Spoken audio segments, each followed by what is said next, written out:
Action to mixing and matching Gain scents. Let's hear another from Ashley, who mixed Gain products and went, I'm so excited. Yes, you are. What about you, Isaiah? That's what I'm talking about. Yeah. Yeah. And Emily summed it up like so. It is just chef's kiss. Couldn't have said it better myself. Mix, match, more happy with Gain. Why'd I go to the doctor? One day at the firehouse, I was so lightheaded I could barely stand. Even my crew noticed. Getting checked out was the right call. Turns out I have atrial fibrillation, which increases the risk of stroke about 5 times. Symptoms like irregular heartbeat, heart racing, chest pain, shortness of breath, fatigue, or lightheadedness can come and go. But if it's AFib, the risk of stroke remains. If you have symptoms, contact a doctor. I'm so glad I did. Visit NoTimeToWait.com. Sponsored by Bristol-Myers Squibb and Pfizer. For coverage of all things San Diego State Aztecs. They played a really good first half. They got off and running. They shot 57% from the field, almost 50% from 3. Created a big enough lead where they got comfortable. Check us out on Facebook and Instagram at 97.3 The Fan. KWFN and KWFN HD1 San Diego. Hey, this is Mike Schill. Fernando at the wall. Leaps up. Oh, he made the catch. The Padres play here on San Diego's #1 sports station, 97.3 The Fan. And Odyssey Sports Station. San Diego, it's time to fire it up. From the beaches to the ballparks, from the gas lamp to North County, no one knows America's finest city like he does. You can't just punt on a Manny Machado prime years. He's a 4th-generation San Diegan, born and raised in the heart of this community. Passionate, opinionated, and always bringing you the real talk on your teams, your city, and everything in between. Braden totally knows his stuff. He's ready for the next step. That guy is good. Live and local, it's the Braden Surprenant Show. But I think Braden's one of the up-and-coming young stars in the media game in San Diego. Now, here's your host, Braden Surprenant. What's up, San Diego? A good Thursday to everybody out there. I'm Braden Surprenant. This is the Braden Surprenant Show. San Diego Padres are the best team in baseball record-wise. First team to get to 10 wins on the season. Couldn't have asked for a better start. I don't know how many times I've started my show talking like that, but it's good news for all you Padres fans out there. What a great start to the season. I mean, with everything that happened in the offseason, with everything that, transpired, from playoffs on, specifically the National League Division Series, Game 3 and on, the fact that the Padres have gotten off to the best start is so great. And so, not unexpected in a sense that you didn't think a team like this team could do that. I mean, they obviously have the talent to be able to do it, but unexpected in a sense of everybody's talking about the Dodgers before the season starts, and you jump out and be the first team to get to 10 wins. That's pretty impressive. It's only 13 games into the season, so don't get in line for World Series tickets yet. But I thought yesterday was such a gritty performance for the San Diego Padres. I thought yesterday was the definition of the grit squad that Mike Schilt has been talking about since last year at this time. I mean, last year at this time, I was not believing what he was saying about the grit squad. That was another sports cliche coming from a head coach or a manager. Like, yeah, I got gritty guys in the clubhouse. Okay, whatever, dude. I thought you finally started to see it at the end of last year. And then I think you really saw it at the beginning of this season, and you especially saw it yesterday in a game against Sacramento. The A's. I'm done talking about that. I'm so glad I could stop talking about the A's. But you go into yesterday, and really, if you want to look at the last 48 hours for the Padres, going from Tuesday through Wednesday, and the end of the game Wednesday, from pregame on Tuesday to end of the game Wednesday, that was a interesting 48 hours for the San Diego Padres, and a sign of the grit. Let me explain. You started off Tuesday at the ballpark after you won the night before on Monday. So you won Monday night against the A's to start the series. You show up to the ballpark on Tuesday, and you immediately have the decision of, and who knows when the decision was actually made, but it was announced on Tuesday before the game during the Mike Schilt press, scrum, that Jackson Merrill was going to be on the injured list for 10 days. I mean, that's a huge blow, regardless of, how serious the injury is, regardless of, if what he is doing, if he's going to be out for a long period of time. It's not a great way to start the day. I mean, it kind of sucks the wind out of the sails a little bit. He's putting up MVP season type numbers earlier in the year. He just signed that big contract. I mean, everything he's doing is phenomenal. You didn't want to start the day finding out that Jackson Merrill was going to play for the next 10 days. So that was the start of the game on Tuesday. And then as the game on Tuesday started, you got off to a 3-0 lead.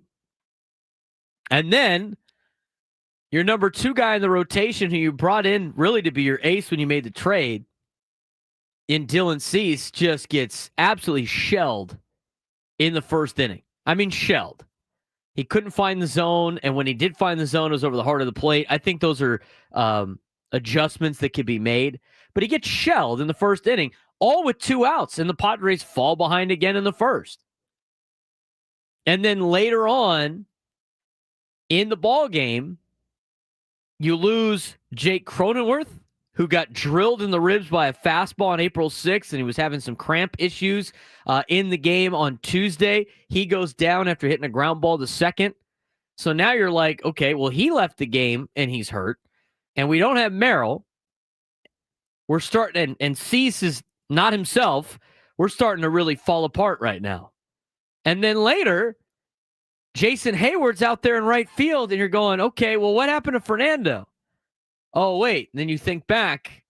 They said it was on the slide, and then they didn't specify what slide it was. And for me, the thing that really was noticeable was Fernando's swing, where he pulls his left arm off, right? And his repaired shoulder gets a little tweaked. And you can see grimaces immediately, has the next 2 swings. But then he leaves the game. And so now you're down Merrill, you're down Cronenworth, you're down Fernando Tatís Jr., your starting pitching was not good, you get shelled in the game, and you have to flip it and turn around the next day at 12:30 to take on the Athletics and try to get at least a 500 road trip. And you know you're not going to have Merrill, and you're not going to have Cronenworth or Tatis, regardless if their injury results in an IL stint or not, which I don't think it will. And we'll find more out probably tomorrow. But with that quick turnaround, you weren't going to have those guys in the lineup. You can't make a roster move to get anybody else up in time. You're going with what you got. You're going with what you got. That means Hayward's got to play. That means you got Lockridge in center field. Oscar Gonzalez has to play with the pitching matchup that you have on board with Randy Vasquez. Martin Maldonado's in the lineup. I mean, it is a lineup yesterday that you look at on paper, and if you didn't know any of the circumstances, would go, what is this? What is this? And you know what they did? They stepped up and they went out there and performed. Now, they only scored 2 runs. That's all they needed. They were aggressive on the base pass. They jumped out to a nice little, start to the game. Xander Bogaerts was hitting the ball well yesterday, and we'll talk about him later. I mean, I keep trying to tell you guys. I think Xander Bogaerts is poised for a good year. He's hitting the ball way harder. It looks like he's healthy now. And we got some metrics to back that up.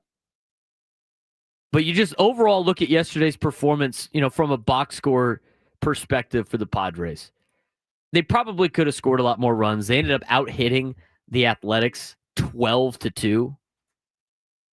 But after the A's got the 1-0 lead in the second inning on the sac fly, almost had him at the plate. I mean, if Martin Maldonado didn't have to. If Buster Posey wasn't in a position to get himself blown up that one time, you wouldn't have this weird rule now with the catchers where Martin Maldonado's got to set up in Timbuktu to let a running lane come by. And so, people were on Maldonado's ass about being in a bad spot. Where else do you want him to be? He's anywhere close to the plate. That thing gets reviewed, and he gets banged for the for being in the runner's lane.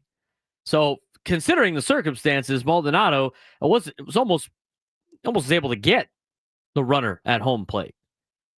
Could have been a sick double play. Instead, it's a run for the A's. But then in the next inning, the Padres answer back. Bogaerts able to score on the Oscar Gonzalez single. They tie it up at 1 later on in the 5th inning. Gavin Sheets comes up with 1 out, gets the sac fly, does his job, scores Bogaerts again. And you had the performances you needed out of players that you needed to step up. Xander Bogaerts, 3 for 5 yesterday. He's hitting .304 in the season. Manny Machado needed to step up, 2 for 3. Oscar Gonzalez, who came running in from the outfield middle of the game on Tuesday because the clubhouse is in the outfield, comes up and goes 2 for 4 and drives in a run. Jose Iglesias, he might not be off to the best start that I think a lot of fans were expecting because he got off to a better start with the Mets last year. Was able to get a knock. He looked great defensively. He stepped up defensively. Jason Hayward. Woods said this on the roundtable. Jason Hayward had a headfirst slide into first base to try to get a knock. Guy wants it. The effort is there. Trying everything he can to help the ball club out. He went 2 for 4. Lockridge got a hit. Maldonado got a hit. I mean, Martin Maldonado, we're talking about a catcher, and let's not, we're not giving him the batting title, right? He's hitting .333. That's great. It's 13 games in the season. He hasn't played many games. But we're talking about the guy that the Padres said before the season started, when the roster came out, we can stomach Maldonado hitting 200. He's hitting .333. He's got a pump. He hit a bomb at Wrigley, a place where balls were dying all over the place. You got contributions from everybody yesterday. Sheets went 0 for 3, but he got a job done with a guy on third base. Got the sacrifice fly. The only one that really had a rough day was Luis Arraez. He was 0 for 5 in the leadoff spot. Hey, leadoff spot for Arraez? I think yesterday it was obviously extenuating circumstances. I don't want to see him in the leadoff spot ever again. I just don't. He's not really a leadoff hitter. He's a singles hitter. He's not a leadoff hitter. He doesn't walk. He only hits singles. That's basically his game. He does a really good job of getting hits. And we have some numbers to back up that we're going to get to later on the show of why Luis Arraez is doing a lot better batting second than batting first, really in his career. It's a singles hitter. I'm more afraid of Luis Arraez with runners on base than I am leading off an inning. Poor guy went 0 for 5 on his 28th birthday. But you know what? The team stepped up yesterday. And I didn't even talk about the pitching. If you would have told me that Randy Vasquez would have 3 starts already in the season, have a 1.72 ERA, I'd be like, Padres are kicking ass, and they are. Randy Vasquez just 5 innings, 1 earned run, 1 knock, still a little wild with his walks with 3, 1 punch out. Guy pitches the contact and he gets outs. Still doesn't have a lot of whiff. There's not a lot of guys whiffing, swinging and missing at his stuff, which I guess could be a problem in the future against, probably better hitting teams. But he's getting the job done. Bullpen getting the job done. They might be the unsung hero of the first 13 games of the season. And a big reason why the Padres are going to be successful throughout the entire year. We got a lot to get to on today's show. We're going to talk about the Grit Squad. We're talking about Xander Bogaerts, how he looks healthy. Fernando Tatís Jr. having an MVP start to the season. A report about MLB thinking about a salary cap came out today. We'll talk about that as well. We'll get you Masters updates as they come about. Today's the first day of the Masters. Beautiful scenes from Augusta already. But the Padres, best record in baseball, just completed a 500 road trip. We're going to talk about that road trip when we come back as we just get started on the Braden Surprenant Show on San Diego's #1 sports station, 97.3 The Fan. I'm Chelsea Messenger, helping you beat the books with the BetMGM Network. Let's go to the Grizzlies and Timberwolves tonight for a big game in the Western Conference. Memphis actually opened as favorites in this game, but the line is flipped, and now Minnesota is favored by 1.5. The T-Wolves have been good in this spot, going 37-23 as favorites. Meanwhile, Memphis just 8-19 this year as underdogs. Take Minnesota laying the 1.5. Bet smarter and beat the books. Download the BetMGM app. Please gamble responsibly. I had the worst dream last night. You were in a car crash, and the kids and I were on our own. We had to move out of the house because I couldn't afford it anymore. That's awful, hon. My brother got life insurance from Ethos, and it only took 10 minutes. And he got $2 million in coverage for around $2 a day. It's all online. No medical exam. He just answered a few health questions right from his house. Ethos, here we come. Visit ethos.com/sports. Ethos.com/sports. Sample rate is a 10-year term life policy for 35-year-old healthy, non-smoking male. Billed monthly. Gambling problem? Call 1-800-GAMBLER. GEGE 0004666. For a full list of games and rules, play at 7 Mile Casino. Visit 7milecasino.com. Hey, it's Ben Woods here reminding you that San Diego's best place to play cards is also its closest. 7 Mile Casino offers Texas Hold'em poker, California-style blackjack, Pai Gow poker, and baccarat. Make sure you get in on the weekend for their award-winning brunch from Sammy's. It's so easy to get to. You don't have to drive into the East County. Just head down the 5 freeway to Chula Vista, get off Bay Boulevard right there on San Diego Bay. It's our place. Make it your 7 Mile Casino, just 7 minutes from downtown.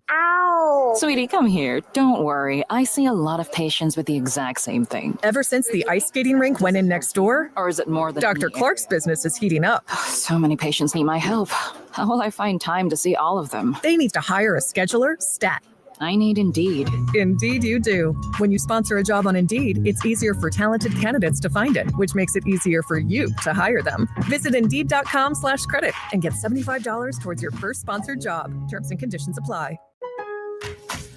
The Ego Power Plus Savings Event is on at Lowe's. Right now, get a free Select Ego 56-volt battery with purchase of a Select trimmer, blower, or mower kit. That's a $299 value. Plus, shop today for new and exclusive items you need for your lawn. So get ready for spring with the latest in innovation from Ego, the #1 rated brand in cordless outdoor power. Only at Lowe's. We help, you save. Offer valid through 4/16. Selection varies by location while supplies last. Hey, it's Gravy here, and I am with John Tompkins. He's also a client at SD Fat Loss. Thanks so much for coming in, John. Appreciate it. Thank you. It's great to finally meet you after all those years of trading tweets back and forth. How much weight have you lost? Actually, as of today, I've lost 40 pounds. 40 pounds. That's actually awesome because I've lost 40 pounds as well. Talk about the first couple weeks and how you felt. I felt like I was on a mission, to be honest with you. I don't call it a plan, a diet. I call it a plan. And that plan for me worked to the T, just like it was advertised, just like it was spoke about. When you stepped on that scale, how did it feel to see those pounds go down? It was one of the best feelings. They talk about rewards, that you can have a reward on some other programs. To me, that reward was stepping on the scale and seeing that weight fall off. That was a reward. To learn the secret of losing up to 1 pound of unhealthy fat per day and start your own success story, call 858-665-3211 or go online at sdfatloss.com. That's sdfatloss.com. Need inspiration? Shop Ralph's. For mouth-watering meals and appetizing ingredients. Our low prices add up to big savings. Plus over $600 in digital coupons each week and up to $1 off per gallon at the pump. At Ralph's, you always get big flavors and big savings. Ralph's, fresh for everyone. Fuel restrictions apply. Right now, Farmer John fully cooked bone-in full half ham is $169 a pound with your card. An additional $25 purchase. Limit 1. Ralph's. Fresh for everyone. Hey, it's Ben Higgins here to discuss a serious topic I spent way too much time avoiding. As a parent, I know I want my family to be taken care of when I'm gone, and I just assume things would be obvious if the unthinkable happened. But did you know that if you pass away without a will, the state decides what happens to all your assets and even your kids? But that's all avoidable thanks to Trust and Will's easy online process to nominate guardians and plan your legacy. Don't leave your most important decisions to the state. Visit trustandwill.com and create a plan. Use code FAN for a 20% discount at trustandwill.com. Spring forward with real unlimited data from Straight Talk this tax season and get a free Samsung Galaxy A16 5G or Moto G Power 5G 2024 with select plans. So you can stream games during Mad March hours, check the weather for April showers, and watch gardening videos about May flowers. Straight Talk, real unlimited data. Available at Walmart and straighttalk.com. Offer valid through 4/15/25. Taxes and fees apply. Requires purchase of single line gold unlimited plan or higher. For network management practices, visit straighttalk.com.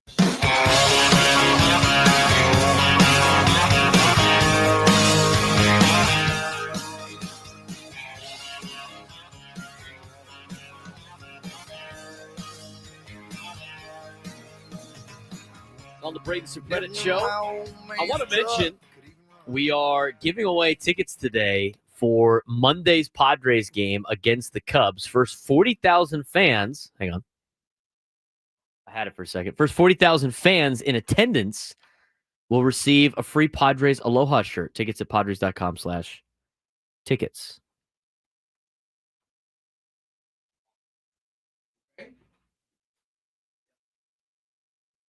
I have it. I went to grab the shirt. I know. I went to grab the shirt. There it is. I thought it was in reaching distance, and it wasn't. But here it is. There's the Padres Aloha shirt. First 40,000 fans will receive that. Presented by Motorola. You will get that. Our most floral shirt yet, featuring beautiful orange flowers and gold Padres logos. First come, first serve basis. They got youth large, medium, large, XL, and 2X. While supplies last, we will be giving away tickets to the game for the Aloha shirt later on in the show. So you got to stay tuned. I think we're going to do it at about 11:30, maybe 12:30. We're going to go at the, during the next segment. We'll give away Padres shirt. We'll ask a trivia question, and you can win tickets to Monday's game against the Cubs. First 40,000 fans in attendance will receive a free Padres Aloha shirt. Tickets at padres.com/tickets. The Masters are on right now. We'll try to give you updates on that as much as possible. Right now, Tyrell Hatton is the leader. He is 4 under through 12. Corey Connors is tied for second with Colin Morikawa and Scotty Scheffler. They're all 3 under. Connors is through 17. Morikawa is through 14. Scotty Scheffler's through 13. They're about to finish their particular first round. Justin Rose is also part of that at 3 under. He is through 7 holes so far. Bryson DeChambeau in 6th with Jason Day and others at 2 under.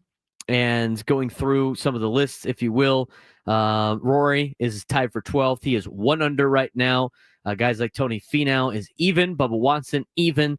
And Xander Schauffele, the local product out of Scripps Ranch High School, and then San Diego State. Schauffele is tied for 24th. He's even through 4, but just got it underway not too long ago. Those are some of the early on scores for you. Phil Mickelson is +2, the other local product out of Uni, and then went on to, I think, golfed at Arizona State. Can't remember off the top of my head, but Phil Mickelson, a local product as well.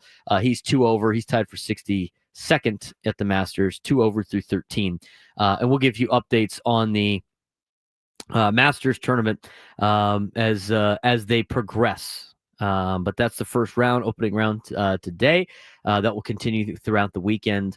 And again, we will give you updates as they come about the next, at least once an hour for the next 2 days for the Masters. So that's that. A little housekeeping for you with the Padres Aloha shirt, giving away tickets to that next, plus the Masters coverage. Got some of that as well. So stick it right here on the Braden Surprenant Show, and we'll keep you informed.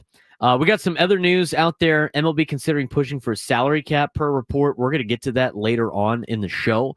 But I do want to talk about the first, kind of road trip for the Padres. A 500 start to playing on the road this year. And the thing is I think some people were upset, obviously, about the games last week in Chicago where they lost 2 out of 3. I thought the first game was a total example of that's baseball against Imanaga.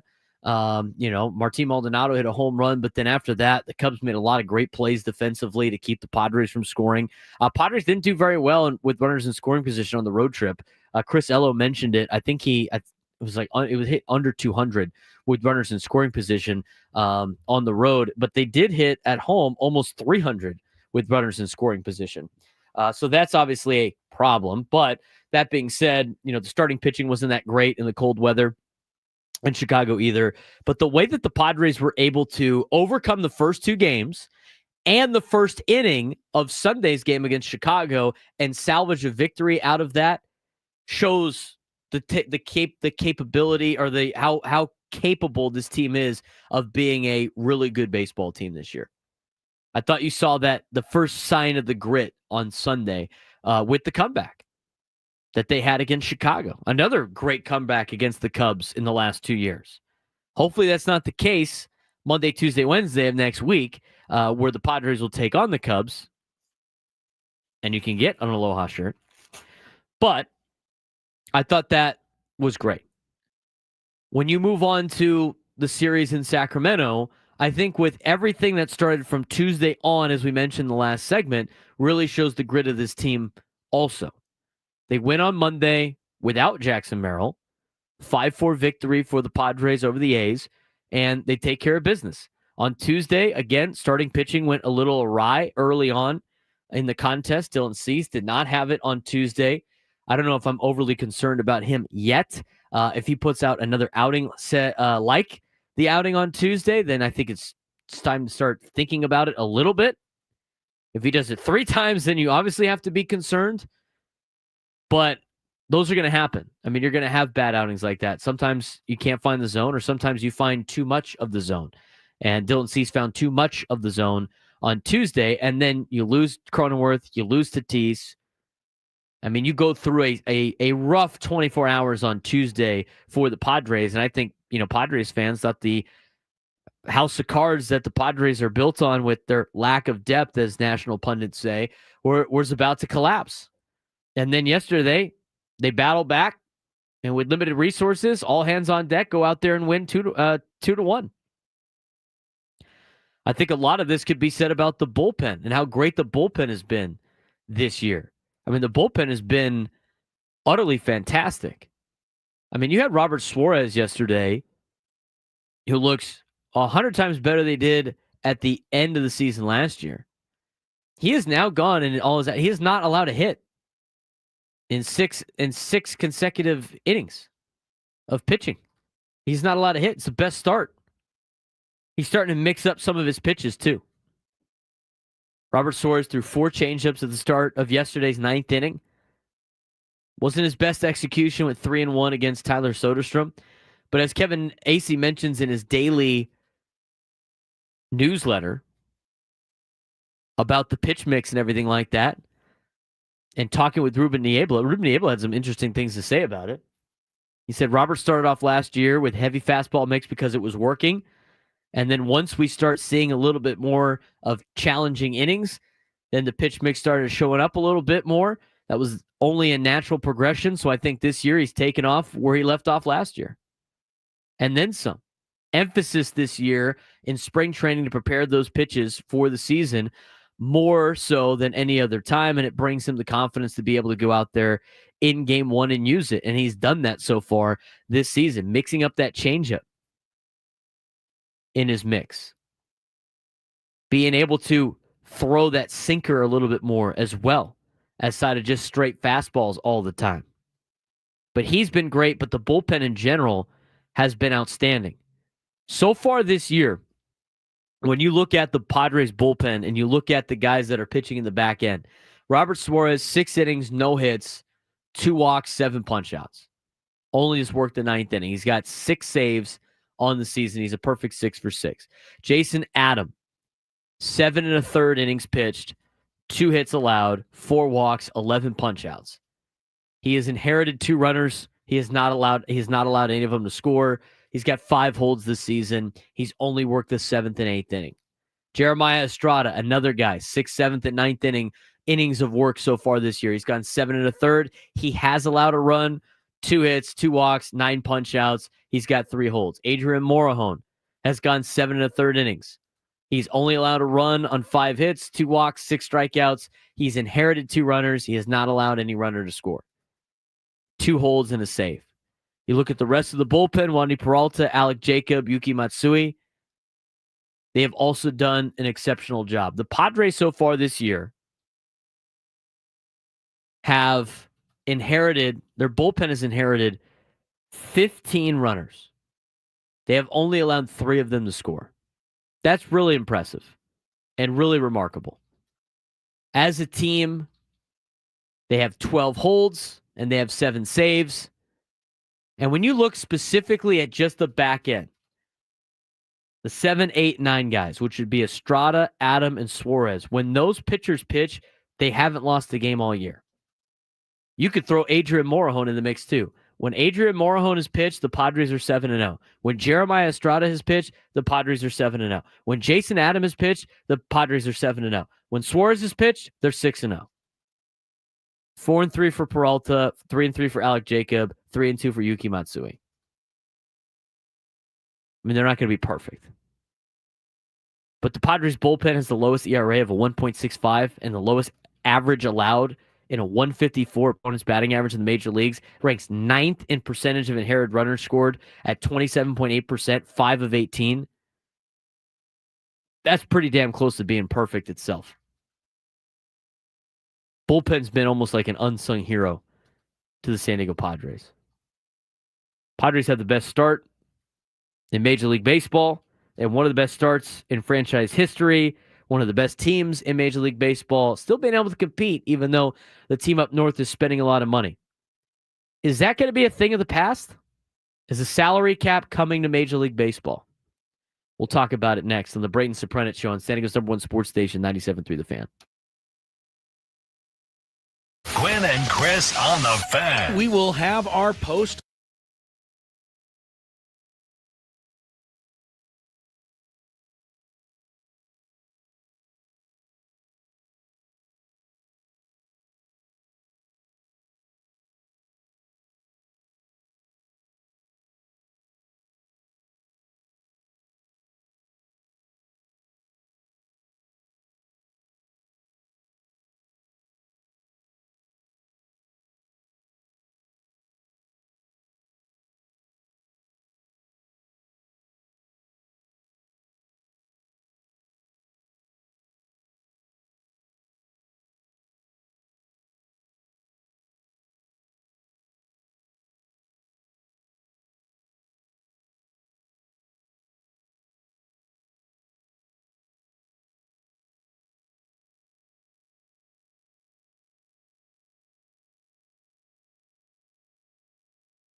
Tower 97 to the Fan is brought to you by Robert Half. At Robert Half, we found that 67% of companies want to increase contract talent. That's why our recruiters' expertise and award-winning AI work quickly to find the skilled candidates you want. At Robert Half, we know talent. Visit roberthalf.com/talent today. Talking a lot about Padres baseball. Today's baseball coverage on 97 to the Fan is presented by T-Mobile. Head to T-Mobile.com and get a great deal on an iPhone 16 Pro. We're going to be giving away tickets later on in the show for Padres and Cubs. It's for the game on Monday, in which the first 40,000 fans in attendance will receive a free Padres Aloha shirt. Tickets at padres.com/tickets. We'll be giving away that later, so stay tuned to try to figure out how to get your chance to win some tickets to Monday's game to get the Aloha shirt. We got a lot of not Padres news. We do have a lot of Padres news. We always have a lot of Padres news, but we have a lot of news around Major League Baseball. And a lot of it is kind of business level when it comes to shopping their MLB.TV from a TV revenue standpoint. They want to have a generalized, or should I say, under one umbrella package for all of their teams. That was something that came out yesterday by Andrew Marchand, who reports for The Athletic. He's a senior writer covering sports media in particular, so a lot of TV contract deals and everything like that. But it's interesting that there's a lot of these deals coming up. And a lot of these business questions is baseball, I wouldn't say tries to save their game, but really tries to keep up with everybody else in professional sports. Excuse me. And I think baseball in general has been the league that has been so behind all the other major leagues. I mean, if you look at the NFL is always beyond their years. Now, I think they're behind on a lot of the rule changes. I think a lot of the rule changes are kind of dumb in the National Football League. I think there's a lot of problems with the NFL as well. I mean, you can find problems with a lot of leagues in professional sports. Don't get me wrong. But the NFL leads the way all the time in decisions when it comes to money, when it comes to valuing their product, when it comes to growing their brand and their game. They really lead all of the other professional sports. Some of the rules are dumb. I agree. I don't think they're very good. But the way that they have, with the salary cap, the way that they did the red zone thing, the inside look with NFL Films, I mean, they're just far beyond everybody else in professional sports. I think the NBA has found different ways to market their sport. They're doing a good job with, the different marketing campaigns that they have and being on TV and everything like that as well. Hockey's starting to pick up a little bit. I like what hockey did with the Four Nations face-off. I don't know if they're going to be able to replicate that or not, but they're finding ways to get people interested in their sport. Major League Baseball continues to have problems with their old school approach to things and we've always done things this way kind of attitude, and it's put them 10 years behind everybody else. One of it is being like their access to their product. The access to their product is not very good in general. It's hard to access their product. I think, and the thing is the Padres have been in a position now where they got to be the guinea pig of the direct-to-consumer. Where they got to be the direct-to-consumer streaming on MLB.TV. You could just pay for the Padres now. That's great. And they're trying to do that for other things. But MLB has had discussions about licensing its MLB.TV game package to networks and or digital platforms. Sources briefed on discussions told The Athletic.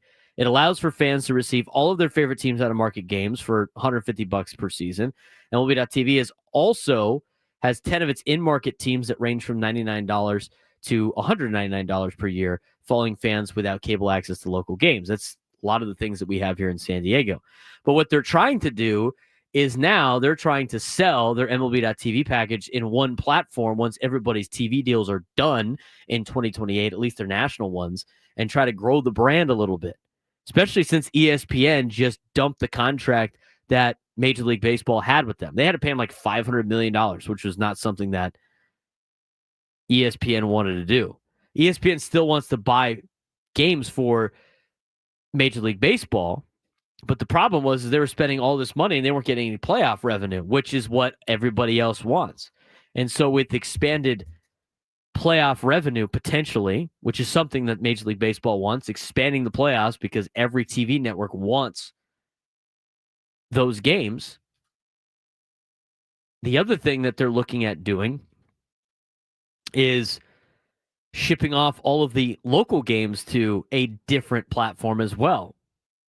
TNT and Fox was interested in it. Amazon, Apple could be other potential candidates for an MLB.TV exclusive package, which means they would buy the MLB.TV, and that's all of a sudden affiliated with Amazon or Apple TV Plus, or, I don't know if ESPN is interested in it, but it sounds like they might be. ESPN has said it would like to continue with baseball under new terms. ESPN chairman Jimmy Pitaro has stated publicly his interest in regional sports rights, as ESPN will debut a direct-to-consumer full service in the fall. So baseball's trying to ship off all of their local TV deals into one. So you have to subscribe to one particular platform or anything like that, like you would have for ESPN Plus. And the thing that everybody wants are the playoff games. So when Fox and TNT Sports top postseason rights combined with international packages, especially in Japan, are up in 2028, they're expected to be more suitors for MLB's overall TV packages. Major League Baseball, what I get out of this, has a lot of value in their games, and they want to be able to cash in, but also they want as many playoff games as possible. I think that's something that's leading to a potential lockout at the end of the 2026 season. The other thing that's leading to a potential lockout in the 2026 season is the elephant in the room, which is the Dodgers outspending everybody by hundreds of millions of dollars and having a $390 million payroll, while also having teams in the league that have a $70 million payroll, which is like the Miami Marlins. They're not even playing the same sport. The most obvious solution would be for the league to implement a salary cap and floor in order to attempt to ensure that all 30 teams build similarly competitive rosters. Yet, despite MLB being the only major North American sports league without a salary cap, the sport has resisted adopting such a construct. However, it could change. According to CNBC's Alex Sherman and Lillian Rizzo, they cite people familiar with the matter that MLB owners and Commissioner Rob Manfred have, quote, begun privately contemplating what a new league economic structure could look like as the league heads towards a new collective bargaining agreement with players. MLB's current CBA is set to expire on December 1st, 2026, with a potential lockout expected if the two sides can't reach a new deal. Rob Manfred talks about how great this is. Tony Clark, who is the MLB Players Association president and San Diegan, made it clear where his organization stands on a potential salary cap during an interview with the Athletics' Evan Drellich. Quote, my position on the cap hasn't changed as a player. Said this in February. It has not changed as an executive. Our organizational history hasn't changed. The concern hasn't changed. It's not in the best interest of our players. We've always believed in as a free market system as possible, such as that the individual player can realize his value against the backdrop of teams that are interested in his services. A cap is an artificial lever that is the ultimate salary restrictor, independent of where you are on the salary food chain. The salary cap itself highlights for everyone exactly what it is. This isn't the first time that a potential salary cap has become a striking point in MLB's CBA negotiations, as it also played a role in the 94 lockout with the players avoiding such measures. This tells me we're definitely due for a lockout coming in 2026 because the owners, and we already know what's going on, because the owners are totally, it seems like, with this information out there, it's hinting that they understand that a lockout is coming, and they're already putting out what they want to negotiate for. Expanded playoffs again, probably, and a new system in which there's a salary cap and a salary floor for Major League Baseball. This is still ongoing things. I have an opinion on what baseball should do, and I have an opinion on why they should do it, and I have an opinion on why it's the best for the fans if they decide to do this. And it might not be best for the players, but it could be best for the fans, and it might save baseball. But we got to get to the sports thread. So we'll talk about that when we come back after we get to the sports thread. Here's Adam Klug. You know that group chat? The one that's always blowing up with the biggest sports takes, debates, and breaking news? You got barbecue back there, and you didn't invite me? Yeah, we've got that too. Welcome to the Sports Thread, where we break down the top 5 stories in sports, just like you would with your crew. Oh, no! Disaster! What a bad idea! No filters, no silence, just real talk. All right, Adam, what do we got today? Lots going on in the sports world. Yeah, huh? no barbecue today, just some leftover round table pizza. I'm not going to say unfortunately. I'm going to say fortunately. I saw you hammer. I saw you grabbing all the wings. Big wings guy over here. Love wings. Grabbed some to take home to my kids. I will be father of the year for bringing some of those home to my kids. And after all, that's what it's all about, right? That's what it's all about. Number 1. Luka Doncic made his triumphant return to Dallas last night, playing his first game in purple and gold in front of the Mavs fans. After a touching video tribute that brought Luka to tears pregame, Doncic went on to torch his former team to the tune of 45 points, 8 rebounds, 6 assists, 4 steals, 7 3-pointers, and a partridge in a pear tree. All while Mavs fans held up signs professing their love for him and chanting "Fire Nico" towards the GM who traded him away. And he was in attendance. He could hear it all. When Mavs GM Nico Harrison is alone, by himself, laying in bed at night, do you think he regrets trading away Luka, or do you think he still believes it was the right move? Asking you to get inside the head of I know. Nico I mean, I would never make that move to begin with. But, I don't think it's funny. I think there's maybe one human being on the face of the earth who would make that move, and that one person happened to be in a position to make that move and made the move. I don't think he does. I think he's still. I think somebody that would make a move like that still thinks that they're going to have the last laugh at the end of the day. I can't believe I honestly can't believe what the front offices have done in the NBA since the start of the new year, with the Doncic trade, with the firings of the coaches in Memphis, now in Denver. I don't understand what they're doing. It's mind-boggling to me. And they're upsetting their fans everywhere they go. I mean, Denver's fans wanted a riot yesterday a couple days ago after Malone got fired. I mean, Mavericks fans were cheering for the Lakers the entire game yesterday.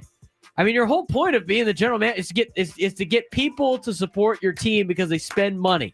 That's what this business is about. And you got everybody there rooting against you. That means you royally messed up, dude.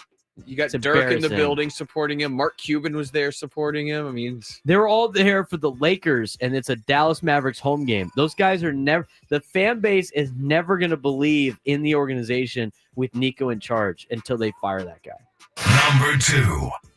USA Baseball announced earlier today that former Major Leaguer and current MLB Network analyst Mark DeRosa will return to manage Team USA in the 2026 World Baseball Classic.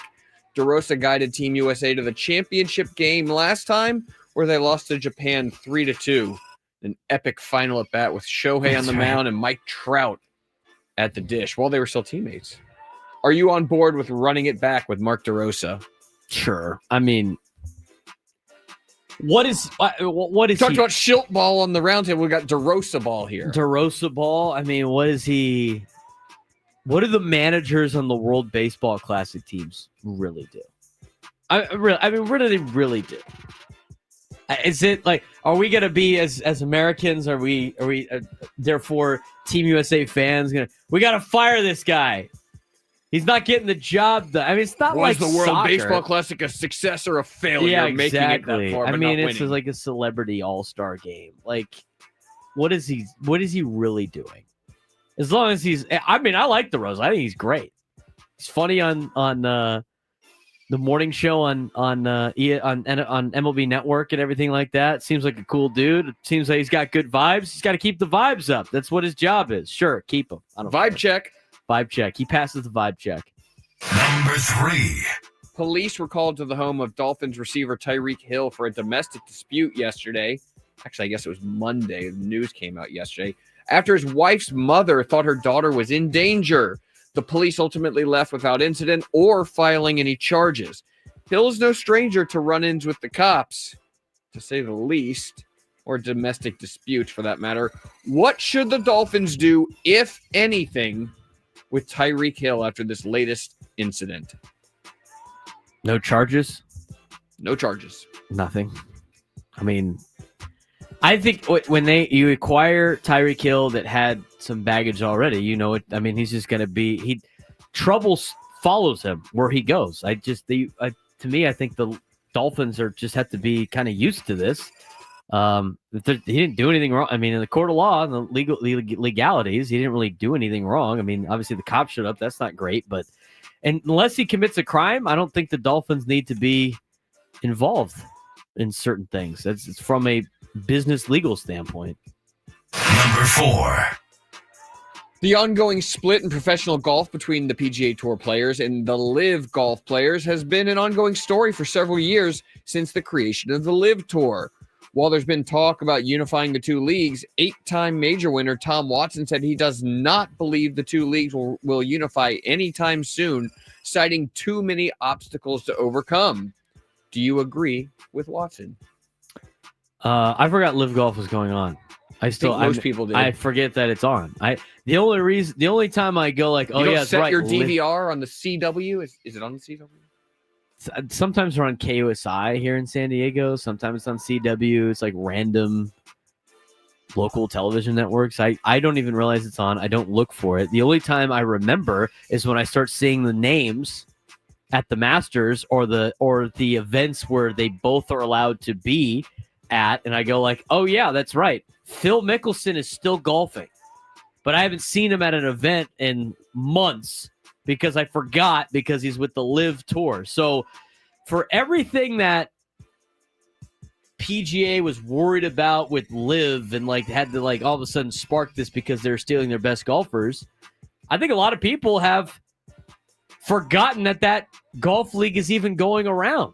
I mean, it's obviously it's privately funded. It's not like they need the money to make money to keep the league alive. They're just trying to, I don't know, get a base. I don't know how much longer some of those golfers are going to stay in the LIV Tour.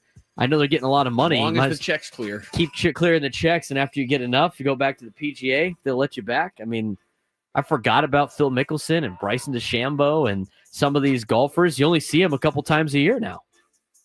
Number 5. We've dealt with talk about expanding the college football playoff and NCAA tournament for years, so why not discuss it in soccer too? Alejandro Dominguez, the president of South American's soccer's ruling body, CONMEBOL, has officially proposed that the World Cup grow its field of participants to be twice as big, going from 32 countries to 64 countries in time for the 2030 World Cup. Buy or sell, doubling the field for the World Cup. What do I want it or am I against it? I'll buy it. Buy it like it's going to happen, or buy it like are you on board with it? I'm on board. Might as well. Gives the United States more of a chance of making it most years. Yeah, why not? The World Cup's fun. Let's get as many countries involved as possible, and the ones that aren't very good will get ousted very quickly. I don't know how long of a tournament that's going to be with 64 teams and pool play and all that stuff, but why not? I couldn't tell you how many countries there are that compete in soccer, but I'm sure there's a ton. Go with 64. Who's opposed to more soccer? Who's opposed to more college football? But there's plenty of people opposed to expanding the college football playoff. The only tournament I'm against expanding is the NCAA tournament. That would be it. That's like the only tournament that some of the fringe teams are already getting smoked. It's just, you don't need 128 teams in a bracket. But the college football playoff definitely needs to get expanded. 16, 24, max at 24, no more than 24 for that. Yeah, Johnny. 833-288-0973, 833-288-0973. We're going to be giving away Padres tickets later on in the show. Be on the listen for what our trivia question will be. You can win tickets to the game coming up on Monday, where you can get an Aloha shirt for the first 40,000 people in attendance. We talked about the salary cap rumors and mumblings. We're going to talk whether or not that's a good idea for Major League Baseball and their fans when we come back. The Braden Surprenant Show on San Diego's #1 sports station, 97.3 The Fan.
12 o'clock hour.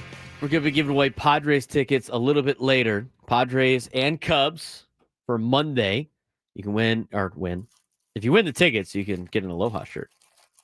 We'll be doing that in the 1 o'clock hour. 1 o'clock hour. Padres tickets.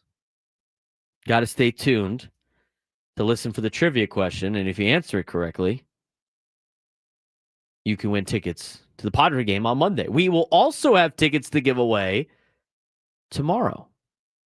I think that's also for the Cubs series. So Padre tickets give away the next couple of days. Want to mention this hour is brought to you by Robert Half. At Robert Half, we found that 67% of companies want to increase contract talent. That's why our recruiters' expertise in award-winning AI work quickly to find the skilled candidates you want. By Robert Half, we know talent. Visit roberthalf.com/talent today. Later on, we'll be playing our game, the Midday Sports Standoff at 12:45. We will get into a couple other things with the San Diego Padres as well, but I want to get back to the conversation. Of course, we'll update you on the Masters also coming up next. But I want to get to the conversation about the salary cap deal in Major League Baseball. Players don't want it. Owners are starting to want it. They're the only North American sports league that does not have a salary cap. It has done well for a lot of leagues. I think there's ways that you could do it to potentially get the players on board. But the question is, because this is where it usually comes down to, because again, this is going to happen again. It's going to happen again. The fact that the owners are already putting out there in some capacity, and they're letting it leak out that they're interested in a salary cap, giving a warning shot to the Players Association before the end of the 2026 season when the CBA expires and they have to do a new one.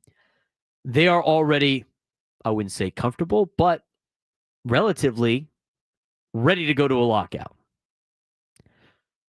So enjoy the next 2 years of baseball and enjoy every second of it, because in 2027, we don't know when the baseball season potentially is going to start. This happened in 94. It happens all the time. They always want a cap. And the players' argument against the cap is it limits our ability to make money. And so now it turns into a root for us or root for them kind of attitude with the fan, like for the fans of the millionaires battling the billionaires, which we might have to start calling the players the 100 millionaires versus the billionaires with how much money that they put together. And I think that falls on deaf ears with a lot of people that will never make that kind of money ever in their life. But that's going to be the conversation. From a standpoint of, now, I think you have to view this, when you view this as a fan, instead of picking a side, I think you have to view this of what is the best for the product that I like to consume? What is the best for the product I like to consume? So baseball fans, you guys are all fans of baseball for a lot of different reasons. About the outcomes now, and again, I don't think you should pick a side in this. It has nothing to do with us. They are going to negotiate what they will. But from the standpoint of what's better for the game of baseball, and maybe it's for me, it's different. I'd like to know your opinion. 833-288-0973, 833-288-0973. When I look at baseball, when I look at sports leagues, the thing that makes me interested in sports leagues and why certain sports draw my attention more than others is competitive balance of any team can win and games are competitive and there's not a lot of blowout games. And I'm not a big super team kind of fan. I like watching really competitive leagues. You know, I think the passion of college football is great, but that's starting to drift into the haves and the have-nots. And for a while, you had, anybody can win. I think that's the beauty of the NFL. I think the NFL has a lot going for them. Obviously, the gladiator sport that football is that Americans love watching. But on top of that, the fact that every year you feel like you have a chance, where in baseball, you don't feel like you have that chance. So as a baseball fan, I love what the Padres are playing right now because they're competitive games and everything matters. But the years that the Padres are not competitive, or you root for a team that doesn't want to spend money, it's like, why am I watching this sport? Oh, just hang in with us. We're going to be good in a couple of years. So what makes baseball competitive in terms of getting all the players, and leveling the playing field where you don't have a super team in Los Angeles and you got players all over Major League Baseball?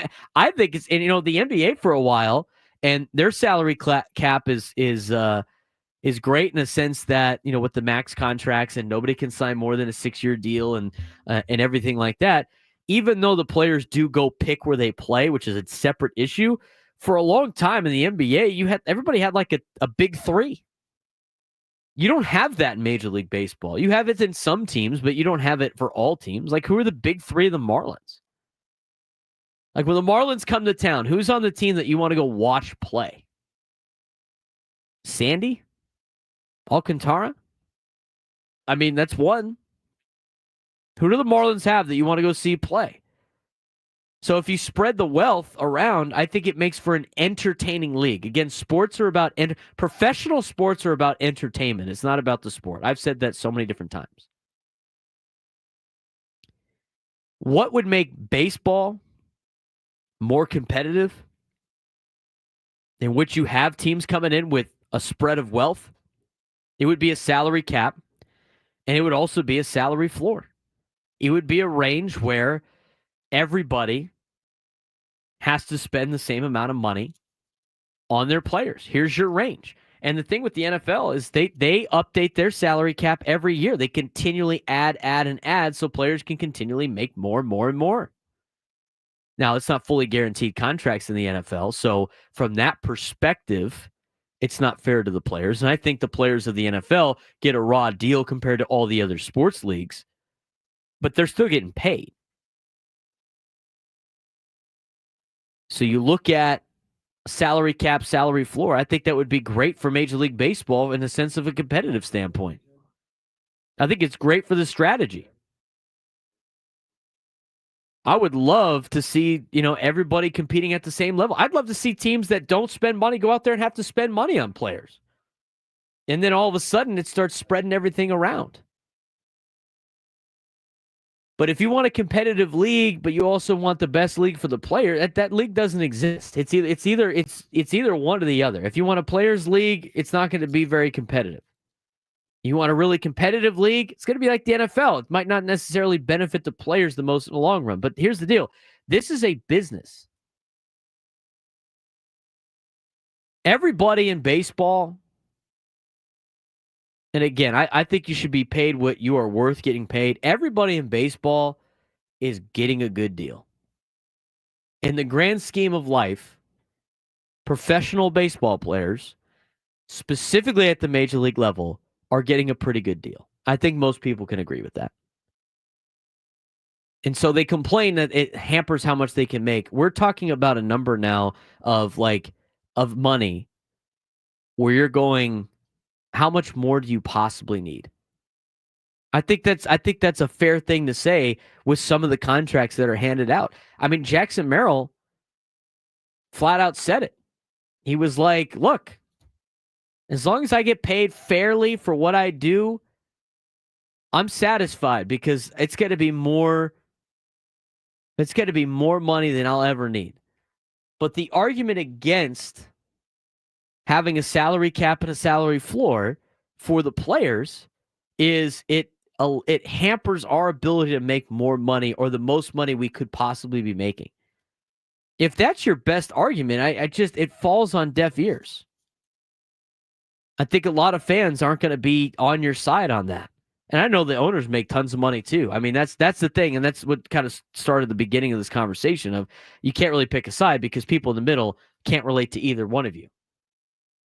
Because both sides are making so much money that everybody in the middle that are fans have no concept of, because they will never make that ever in their life. They will never make that kind of money in their life. Ever. And they're going to sit and knock out a lot of this season of 2027 potentially to try to make this happen.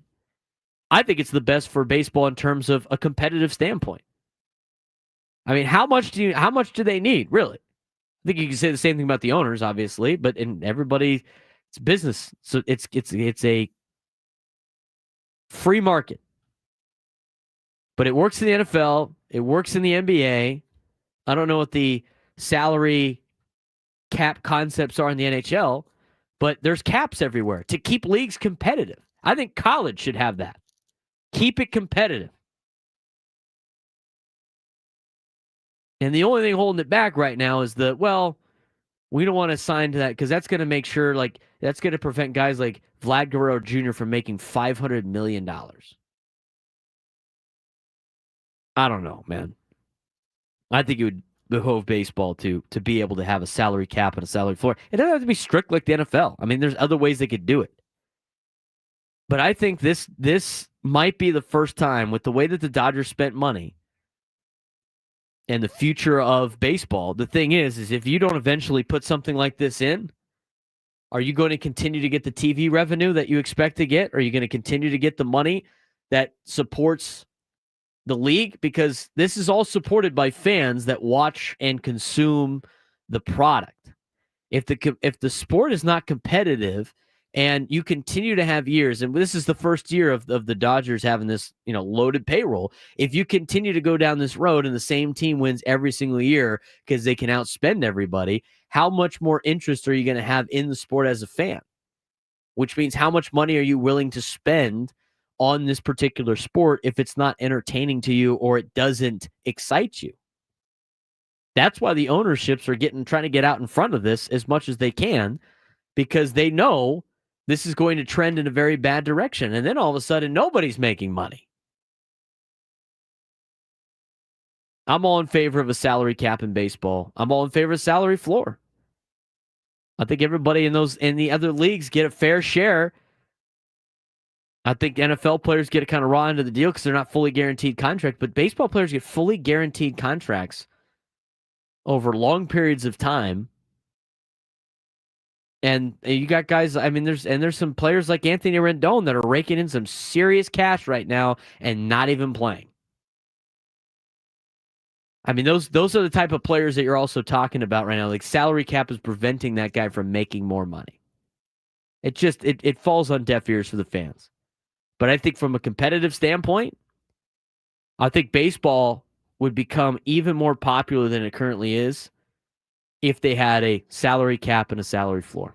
What do you think? 833-288-0973, 833-288-0973. We will get to your phone calls when we come back. We'll also dive into some more Padres coverage, specifically taking a look at Luis Arraez and where he is in terms of batting. He's actually doing a lot better job not batting leadoff than he does batting leadoff in his career. We'll talk about that when we come back on the Braden Surprenant Show on San Diego's #1 sports station, 97.3 The Fan.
833-288-0973.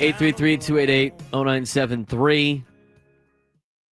Talking about the salary cap potentially in baseball. It's starting to leak out a little bit. And, the Players Association will never stand for it. If you want a competitive league, you need a salary cap and a salary floor. Like every other league in the United States.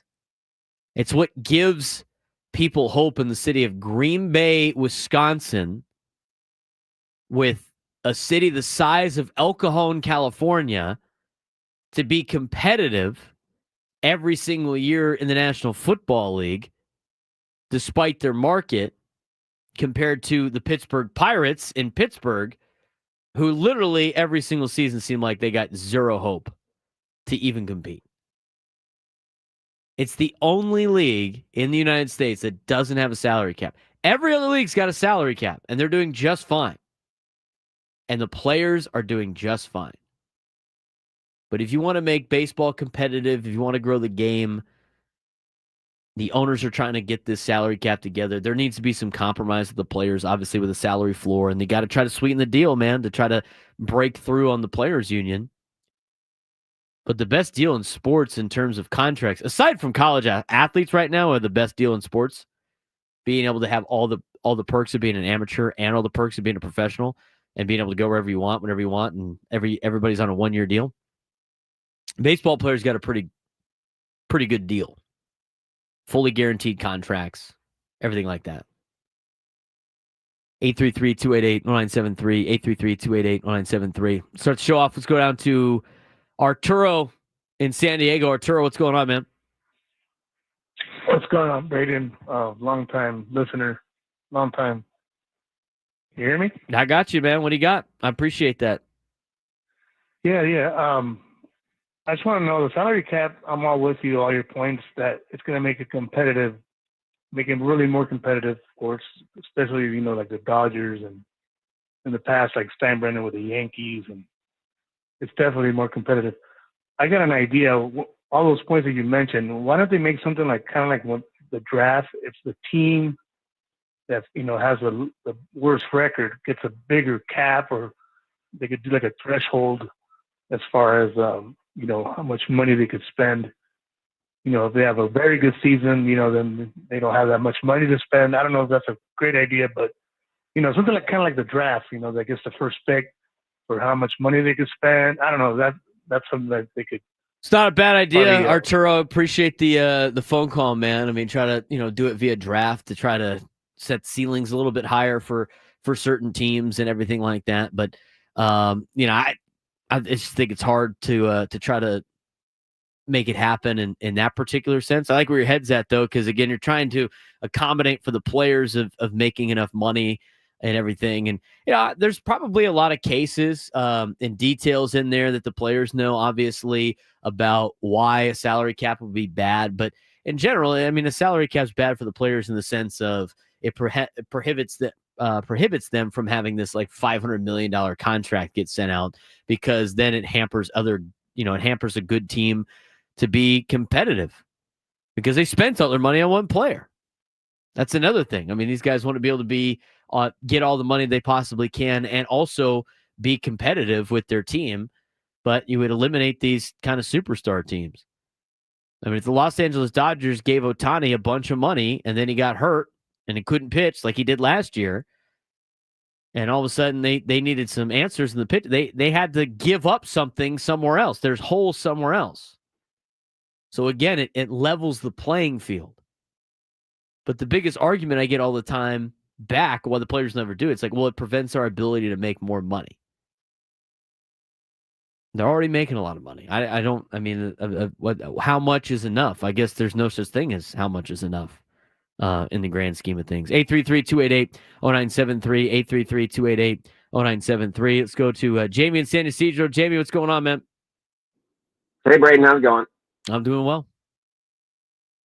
So this salary cap should have been quashed, should have been put in 1994. We lost the World Series because the players said no. And they have a strong union. It's crazy strong. We're probably going to lose baseball again if they pursue this salary cap thing. Who knows for how long, but it should have been done a long time ago with a ceiling and a basement And right now, I'd say the ceiling should be around 290, 280. The basement should be around 190, 200 million. And that would make teams like Pittsburgh and the Marlins and all these teams that don't want to pay, but they still make money. Nobody feels sorry for the owners either. They're still making money hand over fist. Right. They don't want to pay it out. Yeah, I agree. Salary floor, salary cap is what needs to be put into baseball. And it's interesting that that's trickling out there right now. Obviously, they're looking at that. Baseball is trying to find a lot of different avenues, to be able to make their game competitive and make their game, enticing to watch. And that's obviously one of them. The access to the games is something that they are looking at as well. But all the other sports leagues are able to do it. And baseball, for some reason, can't. So we'll see how this plays out. But again, the salary cap, I think for a competitive standpoint is something that you would need in Major League Baseball. I think it's a great idea that, as Jamie said, should have been put in place a long time ago. Baseball just continues to do like we've always done it this way kind of attitude. But Jamie said it, and it's really true. I mean, one of the best unions in all of the United States, and not just in sports. I mean, all of the United States is the Baseball Players Association. And they get the best for their players. I mean, their players have a lot of good deals because of how great the Players Association is. And this is one of the reasons why they have a great Players Association. Fighting off a salary cap when every other league has one. Let's get out to Liam in San Diego. Liam, you're on the Braden Surprenant Show. What's going on, man? Hey, Braden. How's it going? I'm doing well, man. I wanted to ask you about Jackson Merrill and I guess the team-friendly deal that we just signed him to. And I don't know, do you foresee team-friendly deals happening more often in the future? I know Jackson Merrill is kind of a unicorn, but I don't know. I wanted to get your thoughts on if you foresee that, I guess, happening more often. More often in what for the Padres or just in general?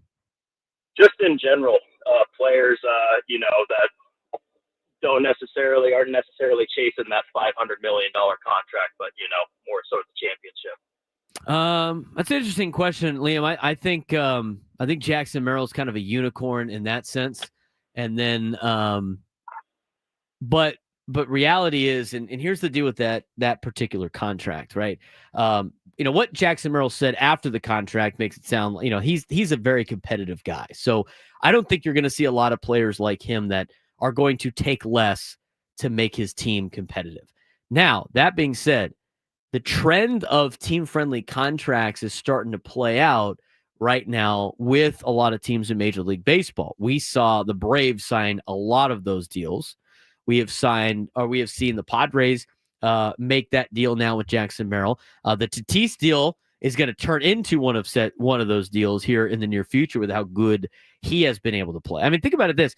They had, since Vlad signed his $500 million contract, they put out a list of like the next 5 guys to get paid over $500 million. I mean, thank goodness that Fernando Tatís Jr. and Jackson Merrill aren't on that list right now. I mean, they both equally probably deserve more money than Vlad Guerrero Jr., if they were to sign right now in their prime, right? And so you look at the team-friendly deals that are being handed out. And here's where people get a little confused on this. Like, I can't believe how much money they're leaving on the table.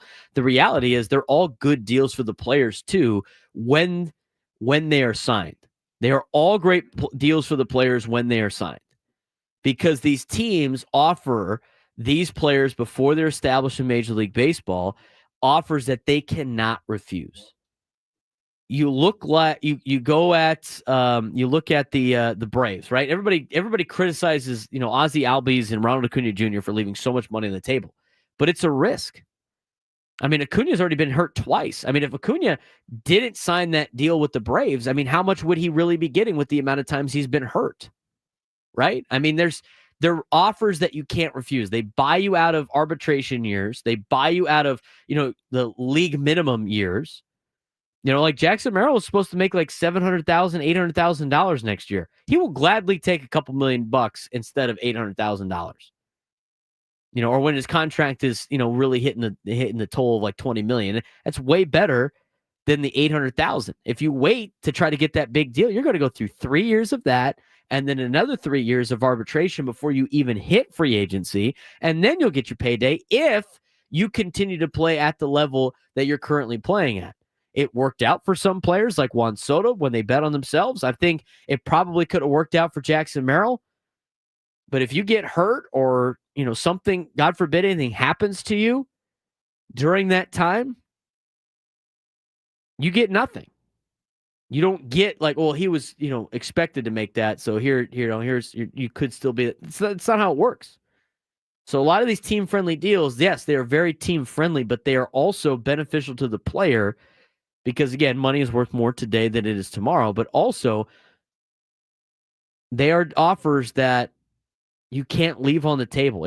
They're just too much to just let sit there and move on and try to bet on yourself. And so a lot of these organizations saw what the Braves are doing.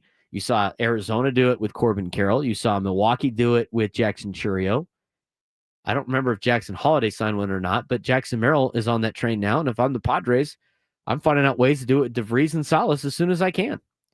And the risk for the team is those guys don't end up performing to a high level, and then you have to eat the money, but at least it's not as much as you would have to eat if you signed him to a bigger deal and then he decided not to play at that level or couldn't play at that level.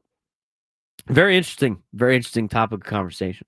833-288-0973, 833-288-0973. We'll get to Mark when we come back. We will also dive into some Luis Arraez in the leadoff spot compared to batting elsewhere, some numbers that we found, and why you probably shouldn't bat leadoff anymore. Yesterday was kind of an anomaly. Yesterday was they had to. But moving forward, maybe batting him second's the way to go. Talk about it next on the Braden Surprenant Show on San Diego's #1 sports station, 97.3 The Fan.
kind of news today about the salary cap potentially coming to baseball. There's a lot of hoops that they need to jump through in order to make this happen. It spurred some conversation for this hour. I mean, a lot of people wanted to weigh in on that. And as I mentioned at the beginning part of this conversation, it was actually in the 11 o'clock hour, the end of the 11 o'clock hour, how Major League Baseball wants to centralize their TV packaging, which means they'll probably want to share the revenues on that. That would actually make it easier for them to put in a salary cap. But again, that's another difference that baseball has and everybody else is, the national contracts are a little bit different, but all these other teams have some they share the revenue on the national TV contracts. But baseball's got a lot of them, the local ones that they don't share, but they do share it to a certain extent. Like a lot of the Dodgers money does get shared amongst the teams. There's different rules that are in play, and there's other things to avoid sharing money, like upgrading your stadium, which is what LA did last year. Anyway, but 833-288-0973, 833-288-0973. Get back to your phone calls. Also, we are going to be dueling it out in the midday sports standoff coming up at 12:45. If you want to participate in that, give us a call, 833-288-0973, 833-288-0973. You will be qualified for a chance to win our grand prize, 2 tickets to either Disturbed, Ghost, or Pantera in Las Vegas, plus a 2-night stay at the MGM Grand in Las Vegas and a $150 gift card. Get tickets for all 3 shows now at Ticketmaster.com. Midday sports standoff coming up in just a little bit. Call in, try to take me down, win an opportunity to win a trip to Vegas. I want to get back to your phone calls. It's out to Mark in San Diego. Mark, what's going on, man? Hey, good afternoon, Braden. A couple points I want to make. I follow your reasoning and why you're promoting for levity that we need to have a salary cap. But the 2 points I want to make for you to comment on are first, the very first league in the United States that had a salary cap was the NBA. What led to them having a salary cap? They opened up their books. The owners opened up their books to show how much money they were making. That is something that Major League Baseball and its ownership has refused to do. If they were to open up their books, they're in a much better position to have a salary cap. Point 2 is this. You're now doing this midday show. You're doing a great job with it. There was another guy that started in San Diego a number of years back by the name of Jim Rome. He left. He went up to LA. He's syndicated. He's making $1 bajillion, just like all these baseball players. My point is, if 97.3 The Fan is doing really well and they're making billions of dollars, I'm not saying they are, but they want to keep you and they say, you know what? Hey, Braden, you're doing a great job. We really appreciate you. But guess what? We got a salary cap. We can only afford to pay you X amount. That would not be right. You should be able to go wherever you want in this country to make the most amount of money that you can to care for you, your family, your grandkids, whatever, especially when we're talking about baseball players. They have a very limited shelf life, unlike a radio person. Those are my 2 points, and I'm out. All right, Mark, it's a pretty good phone call. Obviously with the perspective of, radio thrown in there as well, but and even though we are in an entertainment business, I mean, the entertainment business is not a lot on, watching us play every single day and everything else like that. And there's other avenues to make money. And we're not competing against other markets from, other teams from other markets. It's kind of the same, but not really. But, it's an interesting point. But again, if you want a competitive league, this is how you have a competitive league. That's the business model of professional sports. That's not the business model of the TV industry. So I get where you're going with that, but it's an apples and oranges comparison at the same time. And a lot of guys at the top make a lot of money that doesn't trickle down to the local level either. We see that in our industry all the time. We see it on TV a lot as well. But there's a lot of other things that are involved with just that. Again, if you want to make it works out for all the other leagues. I don't think you have to open the books to make it happen either. The NBA was one of the leagues that did that. It's not what Major League Baseball is going to do. But again, if you want to make the league competitive, this is how you make the league competitive. And you also force organizations to spend money as well. 833-288-0973, 833-288-0973. Marcus in Menifee wants to weigh in. What's going on, Marcus? Hey, Braden. Good afternoon. How you doing? I'm doing well, man. Good. I'm going to keep it simple. and I'm not going to speak just for the faithful, but I'm going to speak for the fans in general. I think a cap and a floor in general would be very good, because right now, just seeing the Dodgers and like New York or any of the other major market teams in the World Series, that's just not sustainable, and it's just going to get boring. To be honest, I mean, I'd like to see the Reds or any of the other teams that don't have the ability to sign these big contracts in the World Series and in the playoffs. That's just my way in. Have a good one, Braden. Thanks for taking my call. I appreciate that, Marcus. Yeah, it would get very boring. Again, we're trying to make the league competitive. You know, try to make the comparison again for a lot of these is there are caps. There is a cap for everybody in every industry. And the cap is set on how much money you make. I mean, those leagues make a lot of money. So, like, everybody's got these higher cap. I mean, there is a cap for the Dodgers. There's an amount of money that they can't physically spend, and that's the cap for a lot of the players. So there already is a cap. You just don't know what it is because they don't open up the books. But there's a cap in the radio business of how much we can make, how much money we generate as a company and everything like that, how much we can get in ad revenue. And these leagues can make a lot more of that. It's time to get to our midday sports standoff to try to get you a chance to win a grand prize to Las Vegas. Let's get to it. Welcome to Midday Sports Standoff on the Braden Surprenant Show. I can't believe what I'm seeing right now. The ultimate head-to-head battle where sports knowledge and quick thinking collide. No, it's no good. Are you kidding me, Miss? Contestants will go toe-to-toe with Braden in a sports trivia deal where every correct answer brings them closer to victory. Down the sideline! Wow! Unbelievable! But 3 strikes and it's game over. This is not Detroit, man. This is the Super Bowl. Can you outsmart Braden? The Midday Sports Standoff starts now. All right, Adam, who we got playing today? Kyle in San Diego. Kyle, what's going on, man? Not much. How you guys doing? Doing well. How's your Thursday going? It's going all right. You know, sun's shining, birds are chirping, off day for the Padres. Gives me a little time to recoup for tomorrow. That's right. We got Padres are in first place. The Masters are on. What more you can want as a sports fan? We appreciate you joining the show. Adam's going to give us a particular category that's got multiple answers on it. If any of the answers repeat, you get more points for every time that answer shows up. For the more you get correct, the more points you get. Whoever's got the most points as soon as the list is out wins today's contest. If you tie me, you also win. We like giving away prizes on this show. If you guess wrong or take too long to answer, you will get a strike. First to 3 strikes.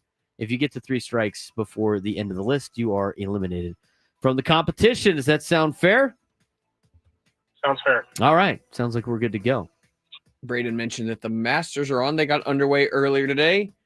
Take a look at the Masters winners since 2015. Oh, man. Braden groaned, oh, man. Name me anyone who's won the Masters since the year 2015. We'll start with our friend on the phone lines, Kyle in San Diego. Ooh, golf is not my forte, but we're going to go with Bruce Koepka. Bryce. Sorry, Bruce Bryce. Koepka, not a real player. Not a real player. Neither is Bryce. Neither is Bruce. It's Brooks Koepka. Brooks Koepka. Bryson But DeSoto. But either way, wrong. Incorrect. I'm gonna go with Scotty. So I'm giving Kyle an X there. What'd you say there? I'm going with Scotty Scheffler. 2 points. 2 points for Braden. You want to remember? Well, obviously Scotty Scheffler's at the top of his game. He's got some of the best food options when they come back to the Masters. When he gets to pick the dinner for the first night. Goes classic with the cheeseburgers. All right, Kyle, back to you. Got a big hole to dig out of. Scotty Scheffler's the only repeat winner since 2015, so no more doubles. Tiger Woods. Tiger Woods, 2019.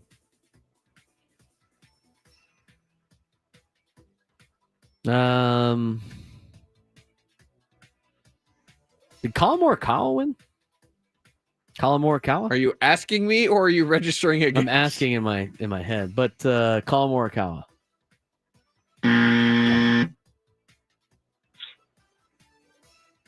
One strike for each of you.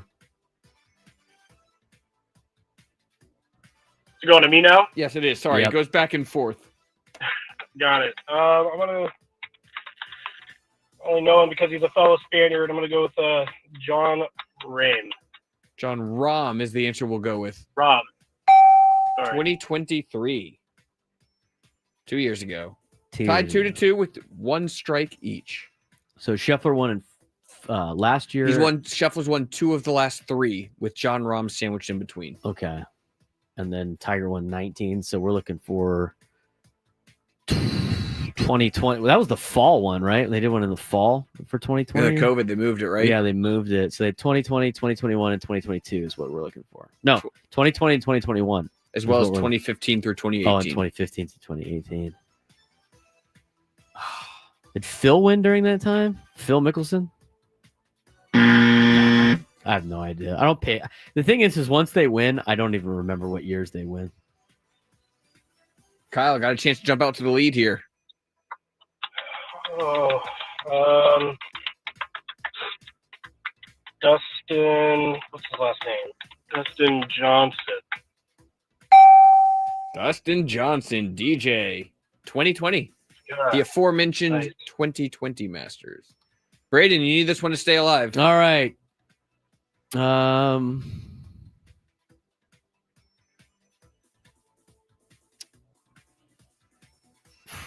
remember he was like on a heater when he came to the Farmers. Justin Rose, did he win the Masters?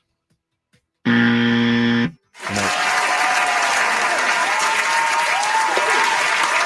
Applause for Kyle. There was another Justin who would have been a correct answer. I'm sorry. Jordan. My apologies. Jordan Spieth was one of the right Jordan ones. Spieth won? 2015. Yeah, that's when he was on the top of the game. Winners from 2015 to 2024. Jordan Spieth, Danny Willett, never heard of him. Sergio Garcia won in 2017. Another Spaniard. Patrick Reed, Tiger Woods, Dustin Johnson, Hideki Matsuyama, Scotty Scheffler, John Rahm, Scotty Scheffler. All right. Come on, you had to know that that's what was going to be my topic today with the Masters kicking off. You should have been studying up. No, that'd be cheating. Studying up. No prep for the game. They got to catch it off. I mean, they can't prep for it. So we like giving out prizes here on the show. I'm terrible at sports trivia in general. So the history ones are awful, but I could get like the guess the logos that are red and blue. Team names that don't end in S, stuff like that. They thought Kyle was typing in the background, the people in the chat, but he didn't. He only answered like one right or two right total. Tiger Woods, and then the other one was Dustin Johnson. But I think he's okay on You got that. 3 points. Yeah. Oh, you got Scotty Scheffler. Was it? I got Scotty. You got Scheffler. that one. So you got 3 correct. You got 3 points. Yeah, he had 2 of them before he started typing too. These people that chat like to throw shade when people win. Thought he was Taylor in the chat. Is he typing? Come on, guys. Let's give him the benefit of the doubt. We are going to be doing a trivia question at 1:30 on the Padres. That if you call in, and you are the first caller to call in. Now, again, at 1:30, you will win tickets to Padres and Cubs on Monday, where you can win or get an Aloha shirt. Keep saying win. If you are the first 40,000, you get one of these on Mondays for Padres and Cubs. We'll be doing that at about 1:30 p.m. Pacific time to give away that particular shirt. Congratulations to Kyle for qualifying for a trip to Las Vegas. He's qualified for a chance to win our grand prize, 2 tickets to either Disturbed Ghost or Pantera in Las Vegas, plus a 2-night stay at the MGM Grand in Las Vegas and a $150 gift card. Get tickets for all 3 shows now at Ticketmaster.com. Spent a lot of time on the salary cap today. Again, there's a cap for every league in general, even the ones that don't have a cap, and that's basically how much, or should I say, how popular sport is, how much money the sport makes. Same thing with the different industries that some people want to point out. Trying to play devil's advocate for like the radio industry. I mean, there's a cap for us too. in terms of how much money you make. And the more money the league makes, the more money that they can spend on players. And so, and like some people have said, the owners are making a ton of money too. I don't feel bad for them either. And I'm not saying this is a players only problem. All I'm saying is if you want to make the league as competitive as possible, then you got to put in a salary cap and a salary floor. That's why. If you want to make it competitive. And that's what's been competitive for a lot of other leagues in the United States, in the NFL, in the NBA, in the NHL. You know, you have a lot of leagues that are successful with caps. Yeah, Adam's in the chat going like, what's the radio industry cap? There's a level. I mean, radio in general is a business that's very difficult because you have podcasting and all these different forms of everything. There are people at the top making really good money, but you know, you can't give Jim Rome $48 billion. They don't have $48 billion. I mean, there's a cap for everything is what I'm saying. I mean, there's not a specific number. If you want to look at that as like there's a specific number, you're crazy. That's not the case. But there is a level to everything in every industry of how much you could potentially make. You know, the WNBA players are complaining that they don't make as much as NBA players sometimes. And the thing is, it all comes back to how much money your league makes, and they have resources then to pay.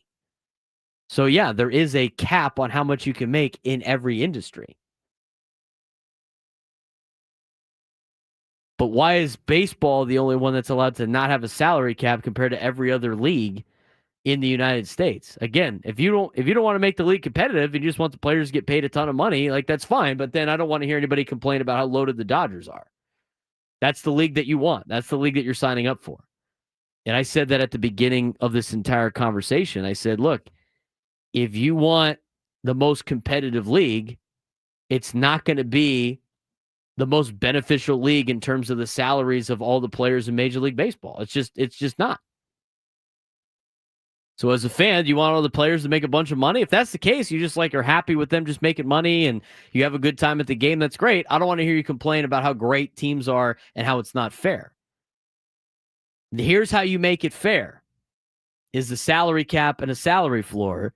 And then if your complaint is, well, that limits players from making more money, all right, then don't be upset when the leagues are. There's a disparaging level to the league. You can't have your cake and eat it too. And all these leagues, it's either pro player or pro league. And there's not a lot of in between. So interesting type of conversation. When we come back, we're going to talk about Xander Bogaerts. We're going to talk about Luis Arraez. We're going to talk about Fernando Tatís Jr. We're going to talk about the Padres bullpen. All coming up in the final hour of the show on the Braden Surprenant Show, San Diego Sports Station, 97.3 The Fan.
O'clock on the Braden Surprenant Show. We're going to dive into some Padres baseball here.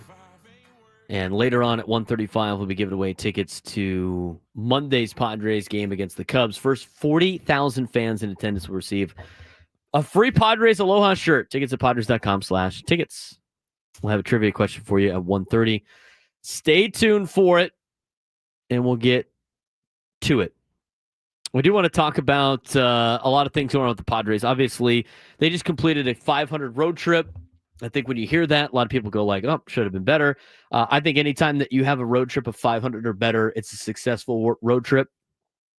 You look at the way the Padres road trip started, losing the first two games and then winning on Sunday and then doing it in comeback fashion, digging themselves in a hole and being able to, in a gritty way, battle themselves back to get a W on Sunday to salvage the series in Chicago and then play that into taking 2 out of 3 from the Athletics this week to get to a 3-3 road trip. You still stay at the same point that you were at in terms of the standings when you left to go on the road trip, and that's 7 games above 500. That kind of mark, again, if you play 500 ball the rest of the way, will get you to about 84, 85 wins on the season.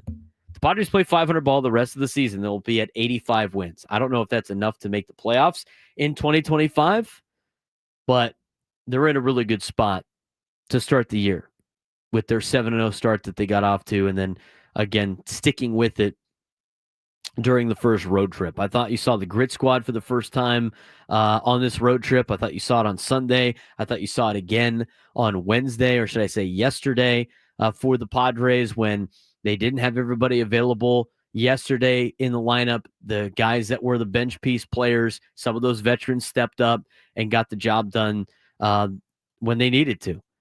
You know, I went through the box score yesterday, but you know, Bogaerts 3 for 5, Manny Machado 2 for 3, Gavin Sheets, even though he went 0 for 3, had a sac fly to score a run. Oscar Gonzalez was 2 for 4, Jose Iglesias 1 for 4, Jason Hayward 2 for 4, Lockridge got a hit, Maldonado got a hit. Starting pitching was great from Randy Vasquez. He continues to start the season off well. And we'll talk more about Randy in just a little bit. The bullpen was exceptional, like they had been all season.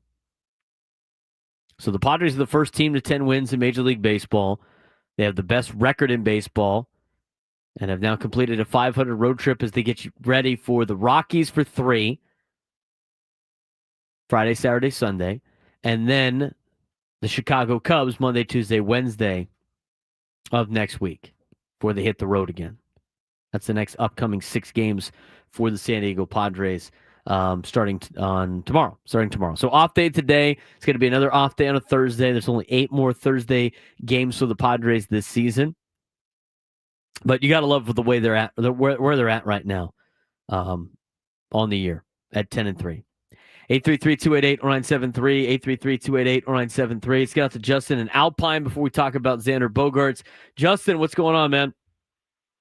How you doing, Braden? Thanks for taking the call. Absolutely. I heard you got some stuff on the salary cap, a little bit on Xander. What do you got for me?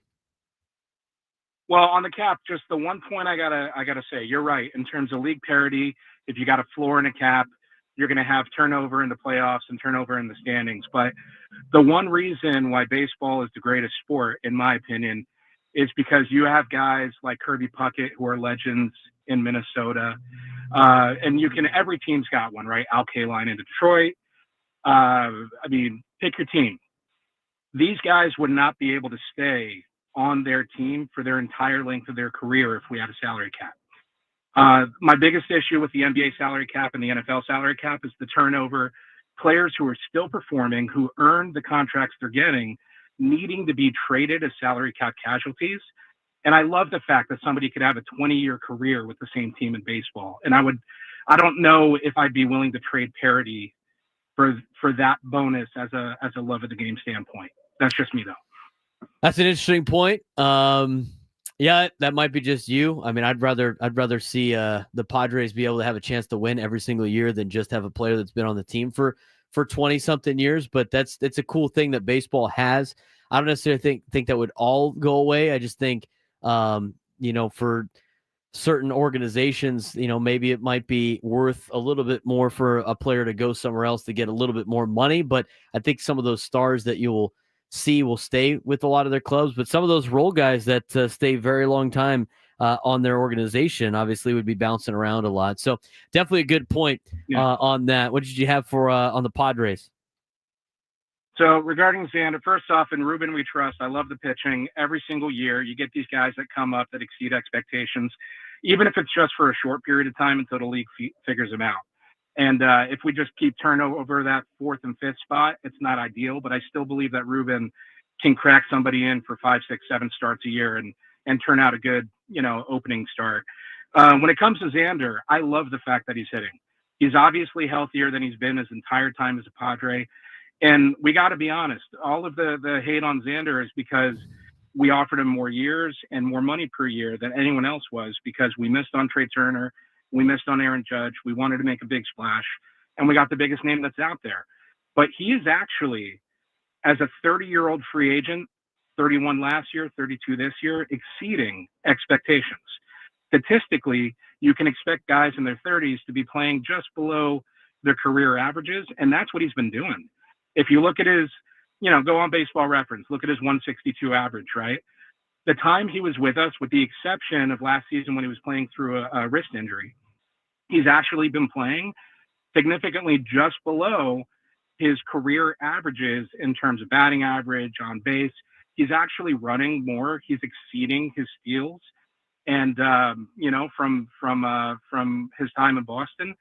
And that's more of a concept that the Padres are really enforcing this year. I love the fact that we're going 1st to 3rd. That's one of the best things that I get to watch in any game is 1st to 3rd. I love it. But we got to cut Xander some slack. It's not his fault that he said yes to, to the biggest contract he was offered. And he is meeting expectations statistically. So I wish him the best, and I hope he continues to have a, 280 to 300 batting average at the end of the year and shows the doubters that he can still do it. Absolutely, Justin. I appreciate the phone call, my man. Thanks again. Be sure to give us a call anytime you'd like. Let's talk about Xander Bogaerts. I've said I've been the number one fan for Xander, plant the flag, and try to get enough of the hatred away from Xander Bogaerts. And I was hearing a lot of BS yesterday for some people about Xander. Even when he was having success yesterday, it was still doom and gloom. It was like, well, he's still a lousy fielder. He can't get any ball. His range is low, and his defensive run saves is very. I don't really care, man.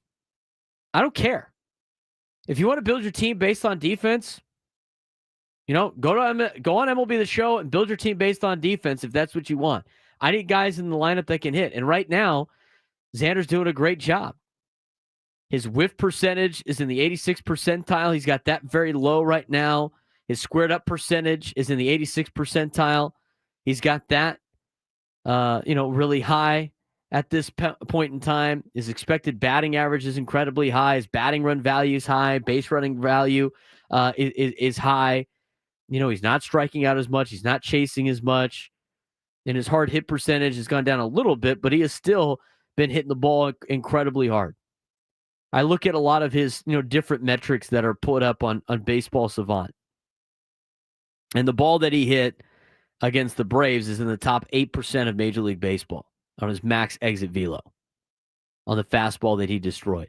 If you look at his quality of contact this season is 10.8%, which is the highest he's ever had in his career. Now, it's only 13 games into the season, but his highest before 2025 in 2019 was a 7% in solid contact percentage. He's got that up to 10.8%. Last season, it was 3.4% for Xander Bogaerts. That was the season he was hurt. The weak contact percentage. He has yet to have weak contact on any of the balls that he has put in play, according to Baseball Savant. His weak contact percentage is 0. The next best is 2019 at a 1.6. 2023, it was 4.7. He's making drastic improvements on those particular stat categories. You know, you look at some of the other percentages, like his whiff percentage is the lowest he has ever had in his career at 17.4%. His chase percentage is incredibly low. It's his third lowest chase percentage in his career. His plate discipline is great right now, by the way, and he's only seen 200 pitches, but if you look at his zone percentage, it's 54%. That's the most ever in his career. He is swinging in the zone. One of the most in his career, and his contact in the zone is at the highest in his career. You look at his max exit velo, that's in the high percentiles, with his max exit velo being 92 on the percentile rankings. He's in the 92% on the max exit velo, which is the second most ever in his career. He's hitting the ball hard, and he's doing what he needs to do. He's batting .304 with a .389 on base percentage. His slug is over 300. He's 14 for 46 with 7 runs. Still hasn't hit a home run, but not a huge home run guy.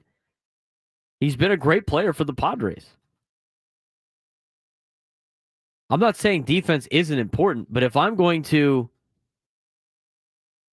build a lineup, I need guys that can swing, because guys that can swing and guys that play good on offense always play well. I mean, the Phillies went to the World Series with the lousiest defense in all of baseball. Xander Bogaerts isn't going to zoo routine balls. Is he going to not get to some? Probably. He's getting up there in age. I'm not saying the guy's a Gold Glover, but he's not the worst shortstop in Major League Baseball. So, again, with the Xander hate, I don't get it. The guy's contributing. He ain't leaving. He had another great day yesterday going 3 for 4. He's hitting over 300 to start the season. Just let the guy play. Enough of the Xander hatred. I mean, the standards for some of the players on the Padres compared to others is unreal. And again, if you're upset that Xander Bogaerts signed the contract and it prevented you from signing somebody else, I guess, in your mind, you got to get over yourself. Because he's not leaving. The decision has been made. It's time to move on. And Xander's going to be a big piece to why this team has a very, very good season in 2025. 833-288-0973, 833-288-0973. Luis Arraez. He had a bat leadoff yesterday.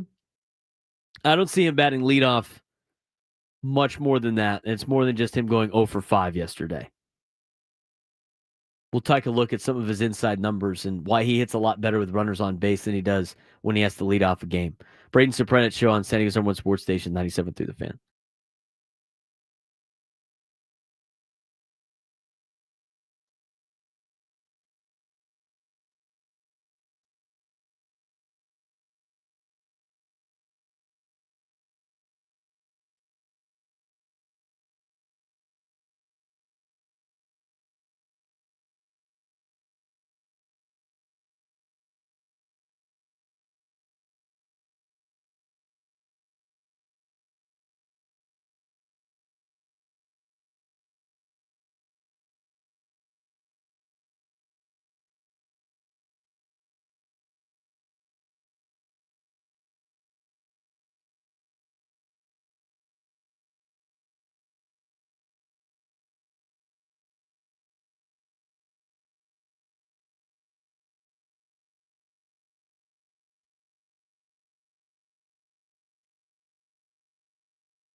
When we come back in the next segment, we will have we're gonna have the trivia question and the ticket giveaway to start off the next break, or should I say the next segment on the Braden Surprenant Show.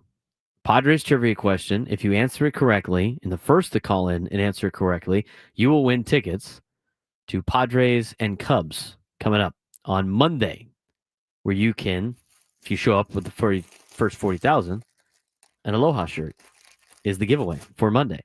We will have that for you coming back to start the next segment, our last segment of the day. Gwen and Chris will be on after me, and then it's the Scraby Show on a Thursday. Also got the Roundtable re-airing today. 5 o'clock is when the Roundtable airs.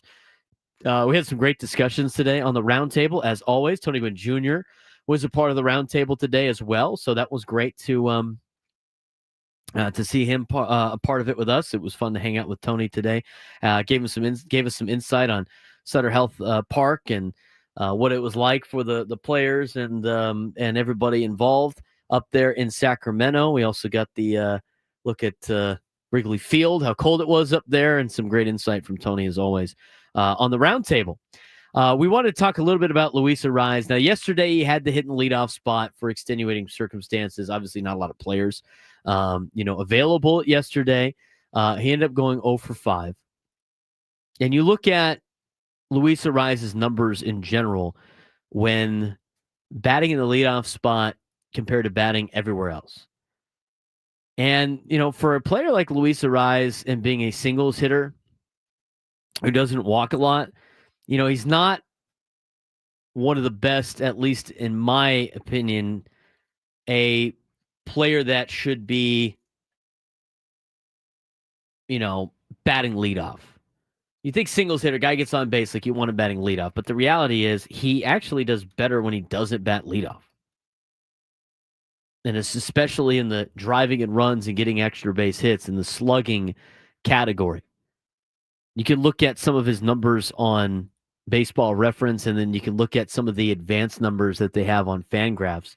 And it starts to tell a story, not a huge one, but about the difference between Luis Arraez, batting leadoff and Luis Arraez batting in other spots in the order. Again, his slugging percentage and his OPS is higher when he bats in other particular spots. In fact, when he bats third, even though he's had 221 plate appearances, he actually does the best. He's hitting 356 with a 403 on base and a 475 slug, 878 OPS. If he's batting leadoff, it's still good numbers, 322, 363, 415, and a 778 OPS. Now, here's where it gets interesting, especially in a Padres uniform. Maybe last year, continuing to bat him leadoff wasn't maybe the best. So far in his career as a Padre, when he bats leadoff, he's got a 3% walk percentage. He's got a 3.6% strikeout percentage. He's hitting 313 with a 342 on base percentage. Still really good. Slugging 391. His OPS is 733. His batting average on balls in play, 319. His WRC is 65. His weighted on base average is 319. And his WRC plus is 108. That would be the worst in his career compared to batting leadoff for Miami and batting leadoff for Minnesota. His weighted runs created plus. Again, an average player's number is 0. So he's still above 100. Yeah, 100. I don't know why I said 0. An average player is 100. So he's above 100. So he's better than average player. If you look at his numbers, and it's a small sample size with the Padres, but if you look at his numbers with his weighted runs created plus, as a non-leadoff hitter, he's actually got a 128 weighted runs created plus compared to the 108 as a leadoff hitter for the Padres. He's walked more. He's got a higher walk percentage, although it being smaller. He hasn't struck out as a number 2 hitter. His walk to strikeout ratio is 2, which it's only 0.8 as a leadoff hitter. He's hitting for a higher average at 327.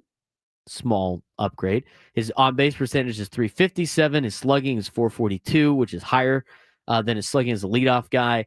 His OPS is 799. His batting average on balls in play is slightly lower, but then again, with his weighted runs created plus, it is 20 percentage points higher than it is for him batting leadoff. If you look at his overall career, again, it's relatively the same. His average is actually the exact same in his career between batting leadoff and not batting leadoff. But he walks more when he's not a leadoff hitter. He strikes out less when he's not a leadoff hitter. His walks per strikeout, 1.4, is better than the 0.8 as a leadoff man in his career. Averages are the exact same. His on-base percentage is higher. His slugging percentage is higher. His OPS is higher. His batting average on balls in play is the same. And his weighted runs created plus is higher as a non-leadoff hitter than he is as a leadoff hitter, with only 1080 plate appearances and 1836 plate appearances as a leadoff man. So it's a slight difference. It's not like a major thing where you can pull a conclusion from. But for Luis Arraez, I think for the Padres moving forward, it's better suited for him. And yesterday isn't. I don't count yesterday's lineup at all, just because yesterday's lineup was everybody, all hands were on deck. We got to play. Everybody needs to play. We got to move this around and try to make this thing happen. I think you got to bat Luis Arraez 2, or maybe even 3 in the order. I still think the best lineup for the Padres is Fernando batting leadoff, Jackson Merrill 2, Luis Arraez 3, Manny Machado 4, probably Xander Bogaerts 5, and then you go Jake Cronenworth 6, Gavin Sheets is a DH 7. I mean, it's more of a right-hander pitching lineup anyway. 8 is your... Who am I missing now? 8 is... 9's going to be your catcher in either Maldonado or Diaz. And then your last outfielder, whoever's playing left field, will be your 8-hitter. Whether that's Hayward or maybe Connor Joe in the future, or Oscar Gonzalez or Brandon Lockridge, whoever it may be. I still think that's probably the best order you could put together for the San Diego Padres. So Arraez, even though he has had success in a leadoff spot, I just think he does way more damage as a number 2 or 3 hitter in the order. He's not a table setter. He's not a guy that when he gets on base, you're afraid of stealing. He's not a guy that's on base that you're afraid of when it comes to how he runs the bases. He's not a guy that necessarily grinds out at bats that far because he's a high contact guy and he's putting the ball in play. But he's not going to strike out. He's also not going to walk a lot. He's going to hit singles. And when are singles the most dangerous? When there's runners in scoring position. So everybody always mentions about Fernando not batting leadoff because they don't like the solo home runs, but he's very dynamic. For Luis Arraez hitting leadoff, I mean, for a singles guy, it's better to have a singles guy when there's players on base. Speaking of Fernando, are we going to see him tomorrow? Hopefully we do. We got our latest injury update, plus the significance of Eguy Rosario in center field. We'll talk a little bit about that, and then we'll dive into Fernando Tatís Jr. being part of an elite company and a not-so-bold prediction from Buster Olney about Fernando. We'll talk about it when we come back. And to start the next segment after this break, we will be giving a Padres trivia question out to give away tickets to Monday's Padres-Cubs game. That's all coming up next in the final segment of the Braden Surprenant Show, San Diego's #1 sports station, 97.3 The Fan.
It's that time for today's trivia question to win tickets to the Padres and Cubs game coming up on Monday. And Monday's game, in a city where palm trees sway, get your hands on the Aloha shirt presented by Motorola. First 40,000 fans in attendance will receive our most floral shirt yet, featuring beautiful orange flowers and gold Padres logos, as seen here on the YouTube.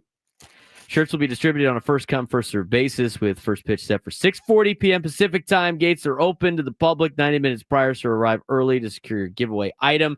5 fan-friendly sizes, youth large, medium, large, XL, and XX while supplies last. For more information, go to padres.com/tickets. We are giving away a pair of tickets to Monday's Padres game against the Cubs. The first 40,000 fans in attendance will receive a free Padres Aloha shirt. Tickets at padres.com/tickets, as mentioned before. Today's trivia question to win the tickets. Be the first one to call in and answer it correctly, and you will win the 2 tickets for Monday's game. Who is the first pitcher in franchise history, first pitcher in Padres franchise history, to start the season with 6 hitless innings? The first pitcher in Padres franchise history to start the season with 6 hitless innings. Be the first one to call in and tell Adam your answer. And if you get it correctly, you will win a pair of tickets to Monday's Padres game against the Cubs. First Padres pitcher in franchise history to start the season with 6 hitless innings. Good luck to all of you. And we will hopefully get a winner very quickly. I do want to mention about that Cubs series as we dive into some more Padres topics. Again, here on the Braden Surprenant Show, we're leading up to Gwen and Chris. They'll take over at about 2 o'clock, and then they will have the roundtable played at 5, and then they will go to the Scravy Show right after at 6. Justin Steele has been placed on the injured list with left elbow tendonitis amid Chicago's hot start. Matt Snyder had the full report on CBSSports.com. But the Cubs have placed their left-handed starting pitcher Justin Steele on a 15-day injured list due to elbow tendonitis, the team announced Wednesday. As a corresponding move, righty Ethan Roberts has been recalled from the minors. In the short term, thanks to scheduled days off, the Cubs won't need a regular 5th starter. Shota Imanaga is going Wednesday with the day off Thursday today before Matthew Boyd, Ben Brown, and Jamison Tyon take the 3 starts for the weekend series against the Dodgers. So the Padres aren't going to have to deal with Ben Brown or Jamison Tyon on the first 3 days or for the 3 games against Chicago. Tyon did go Tuesday and was scheduled for next Monday, but he'll be on normal rest Sunday. Imanaga could then start Monday with the spot starter needed for Tuesday before Boyd is lined up for Wednesday. Then there's another off day Thursday following Monday, also empty, and they have off days on Thursday and Monday, the 28th, and Thursday, the 24th, yada, yada. We don't care about the Cubs after the 3 games here in San Diego. So expected, with Justin Steele being on the injured list, you would expect that Imanaga will start Monday for Chicago. So even more reason to win those tickets. Imanaga expected to play pitch for the Chicago Cubs on Monday against the Padres. Spot starter on Tuesday. And then back to Matthew Boyd on Wednesday. So the Padres would potentially have to take on Imanaga and Boyd in the weekend, in the week series against the Chicago Cubs, which is a couple of guys they've already faced, and you know what, and 2 left-handers that they're going to have to go with, depending on what who the spot starter will be on Tuesday. So that's looking ahead to the Cubs series. Justin Steele gets placed on the injured list, kind of shifts their rotation a little bit. Expect Imanaga on Monday, spot start on Tuesday, and then Matthew Boyd on Wednesday. So we've already seen that left-handed lineup hasn't been that great for the Padres. We've been talking about that. You know, these are 2 records that mean absolutely nothing. I mean, it's interesting, but they mean nothing. And that of the records of the Padres with Yuli Gurriel as a starter and with Yuli Gurriel not as a starter. The Padres this season are 8-0, and Yuli Gurriel does not start a ball game, and they're 2-3 when he does start a ball game. Again, stats that don't matter, but it's still interesting nonetheless. I don't know. And they asked the question in the roundtable, Ben did, about, how long do you go with some of these guys? How long do you go? And Tony, I think, gave the best answer. You go until you know. And at one point, you're going to know. And obviously, Eguy Rosario has had a great career at Major League Baseball. He won a batting title in 2021. He has, put together a very significant Major League Baseball career, one that's not going to get him in the Hall of Fame, but one that is something to, at least statistically, something to be proud about.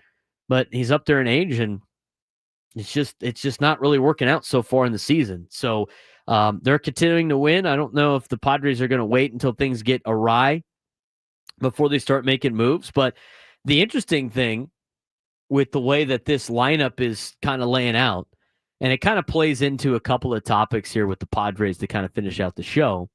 If Fernando has to miss any significant amount of time, which I don't think he will, and we got the latest update on Fernando and the boys yesterday. It doesn't sound like they're going to be back on the or they're going to have to be placed on the injured list or anything like that. Latest injuries, according to Padres.com by AJ Cassavell. Left shoulder discomfort for Fernando. Expected return April 11th, potentially, so tomorrow. Status, Tatis aggravated his surgically repaired left shoulder while swinging on April 8th, but he has recovered well, according to Mike Schilt. Expects to avoid a stint on the injured list, which is good news. Jake Cronenworth, right side contusion. He's expected to return Friday. Took a fastball to the ribs on April 6th, then dealt with cramps related to that injury, which forced his exit from the Padres game against the A's 2 days later. He's expected to be back, hopefully, on Friday as well. And then again with the Jackson Merrill injury, he's expected mid-April. Missed the series opener against the A's on April 7th, landed on the injured list the following day, but he is hopeful for a return after a minimum IL stint. That's the latest updates on the injury front, which leads to a very interesting lineup yesterday by the El Paso Chihuahuas, in which Eguy Rosario started in center field and played the whole game in center field yesterday. That could be setting up for something, obviously. I mean, I don't know if they want to continue to roll out Brandon Lockridge in center field every single day. I mean, he's not necessarily an everyday player. He was on, the roster mostly as a pinch runner opportunity, defensive replacement guy. As well. And now he's getting pressed into action. He's not necessarily doing it with the bat, but provides good defense. But you look at a guy like Eguy Rosario getting some reps. He's only had one game. He's only played one game since he was released, or should I say DFA, put through waivers, and then come back to the team. He was 0 for 4 in his first game playing center field. But, that's another opportunity, I think, for Eguy Rosario to potentially come up if other guys have to miss time. Or he could be the bat that hits against left-handers instead of maybe a Eguy Rosario. You look at the other start for a lot of these players in AAA specifically, as their league has gotten underway. Tirso Hernelas so far on the year, 11 for 39 with 11 runs scored. He's got a bomb, 6 RBIs. He's hitting 282 in El Paso with a 763 OPS. Trenton Brooks is off to the best start, local product out of San Diego. Went to Granite Hills, 385 average with 1189 OPS. Connor Joe hitting the ball well. He's hitting 270 with a 777 OPS, working some walks, 10 walks. Connor Joe leads the team in walks right now with 10 and has only struck out 5 times, which is the lowest on the team for anybody that has 30 at-bats or more. 4 stolen bases for Connor Joe. Again, somebody that brings a lot of value to an organization that, could do a lot of different things. That's why I'm surprised he hasn't been pulled up yet. Oscar Gonzalez, before he was pulled up with the injury to Jackson Merrill, 9 for 31 with 7 runs scored, hitting 290 down in AAA El Paso. Mason McCoy hitting 235. Tyler Wade only had 23 at-bats. He's hitting 304 in El Paso. Just some of the notes for you on some of the minor league players down in AAA. Again, Eguy Rosario getting the start in center field. Now, I think it's interesting that he got a start in center field. I think they're going to try to find, a spot for him somewhere. But when you look at what he brings to the table, he's a guy that's always mashed left-handed pitching, and that's where the Padres' biggest problem has been, is left-handed pitching so far this season. And Eguy Rosario hasn't been really helping out too much on that. He got the hit on Tuesday, the double to the gap, had a hustle play. That first inning was great for Yuli, and then after that, went back to kind of the same. And, he was able to turn on a 92-mile-an-hour fastball from a slow-throwing left-hander in Springs. So until he gets to a point where, he can really help the team, I don't know how many more times you could really put this thing together. So that's the kind of some news and notes for you on the San Diego Padres from yesterday, from some tidbits that Kevin Acee had in his newsletter that I found interesting. Obviously, Xander Bogaerts, we talked about him already. First 3-hit game of the season, extended his hitting streak to 5 games. He's 9 for 21 in those 5 games, and his average is up to 304 for the season. He's off to a great start. I mentioned some of his sabermetrics and some of the advanced analytics right now for Xander Bogaerts, but the guy's tearing the cover off the ball, and his exit velo is super high. He's hitting the ball harder than he's had in a long time. He has, his solid contact numbers are high, the best in his career, and he's starting to settle in a little bit now as a starting shortstop for the Padres, because he hasn't been that the last couple of years, or really last year. He got off to the slow start last year, and then he got hurt and he was banged up. He missed a significant amount of time last year. He actually didn't do that poorly for the Padres in the first year, but he's a player that, regardless of what his contract is, he's got to be helping the team, and he ain't going anywhere. It was good to see Jason Hayward get a couple of hits yesterday. First multi-hit game yesterday, and is now 5 for 18 since going hitless in his first 10 at-bats. And one of those was a head-first slide into first, man. Guy was trying to leg out a single to help the ball club out. Luis Arraez 4-game multiple hit streak ended yesterday as he went 0 for 5 on his 28th birthday. I can't imagine that being a deal. We threw out the trivia question. First Padre in franchise history to start the season with 6 hitless innings would be Robert Suarez, who is today's winner. Do you remember? Oh, now you're killing me. Gotta put me on the spot like that? Yes. Well, I'm sure. How many phone calls did it take? Second caller. Yeah, second caller. So everybody that's calling in right now, we've already had a winner. It was Robert Suarez. So big congratulations to somebody. Well, Adam's working on that. We'll take a look at some of the other things. Take a look. Scott McKay was our winner today. Scott McKay. Congratulations, Scott. Said his can't remember if he said his girlfriend or his wife was hounding him for tickets to the game, so we were able to take care of him and hook him up. Well, good thing he's paying attention to baseball stats and Padres news. I want to focus in on, for the last couple of minutes, we started the show with this, but I still think it's been, we've talked about the hitting, we've talked about the offense, we've talked about Xander off to a good start. There was a hot take article on ESPN that had Fernando Tatís Jr. having an MVP season potentially. That's what Buster Only said. I don't think that's that hot of a take. We'll talk more about that tomorrow. But we've talked about players at the plate that are off to hot starts. We've talked about some starting pitching that's done well. But we've briefly talked about the bullpen. We haven't fully talked about just how great the bullpen has been. And it's really been the unsung hero of the San Diego Padres so far in 2025. Robert Suarez so far has been one of the best closers in baseball. He was the trivia question answer, obviously. First Padre to start a season with 6 hitless innings. And they talk about, in Kevin Acee's newsletter about the mixing of pitches, and Ruben Niebla going to talk about how last year he was going fastballs a lot with Suarez because it was working and the teams and other teams couldn't hit it. And then once teams started to adjust was around the time that they started throwing in his sinker as well as his changeup. And around that time, he was getting some challenging innings right before they decided to mix in some of those pitches, because other teams were either trying to time it up or fouling off a bunch of pitches, and all of a sudden Robert Suarez had to work a lot harder for saves. They called him challenging innings.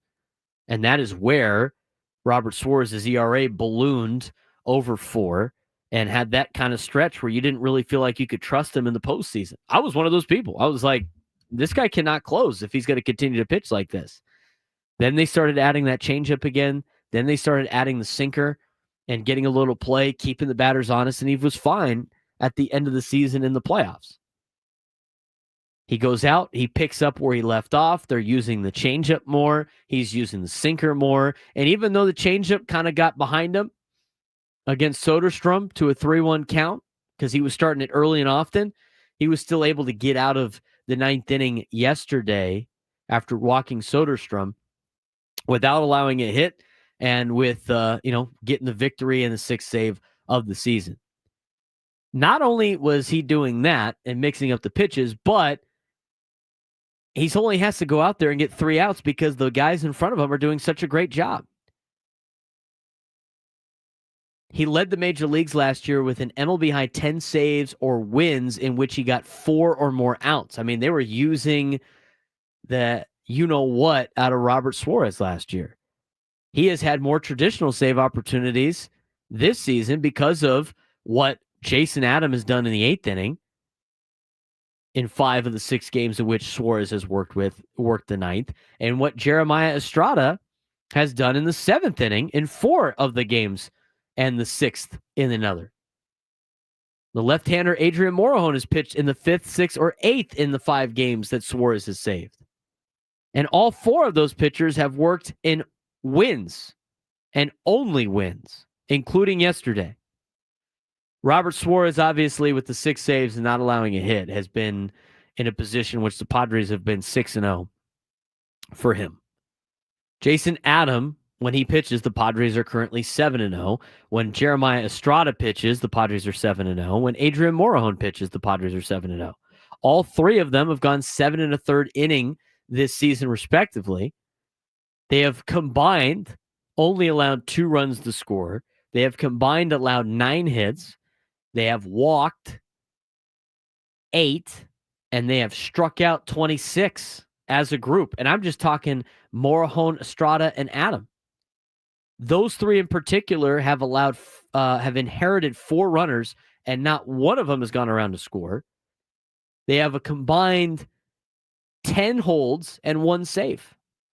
And they have thrown anywhere between the 5th and the 5th and the 9th inning, with Morejon pitching a lot more innings. He's throwing the 5th, 6th, 8th, and 9th. Estrada the 6th, 7th, and 9th, and Jason Adam the 7th and 8th.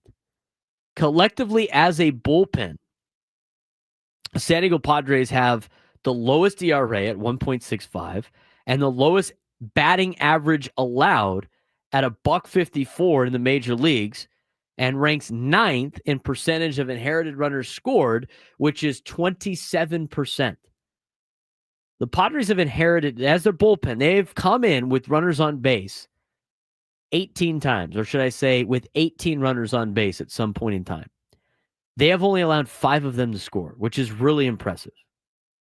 And so what this tells me is, even though the offense has been great, even though starting pitching has been good, not necessarily great all the time, the biggest reason why the Padres have had a lot of success has been the bullpen.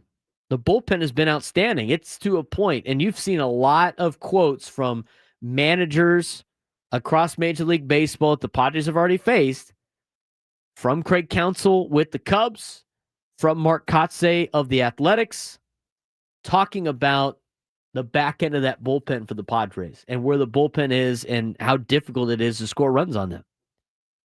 You have now gotten to a point where you feel comfortable, where if you got a lead going into the 6th or the 7th, you're going to win the game, which puts a little bit more on the Padres starting pitching now, because you can't have this going the entire year. I mean, in 2019, they ran into those issues a lot. The bullpen was really good. The starters weren't. Starters were getting run out of games very early. Bullpen got burned out, and then all of a sudden, the second half of the season wasn't that impressive. But if you get to start again like Randy Vasquez, who's been great, and you can have your starter go 5, that's why it's important for your starter to go 5 or 6. If you could get the starting pitching to go 5 or 6 with this bullpen, they're going to be tough to beat. They're going to be real tough to beat.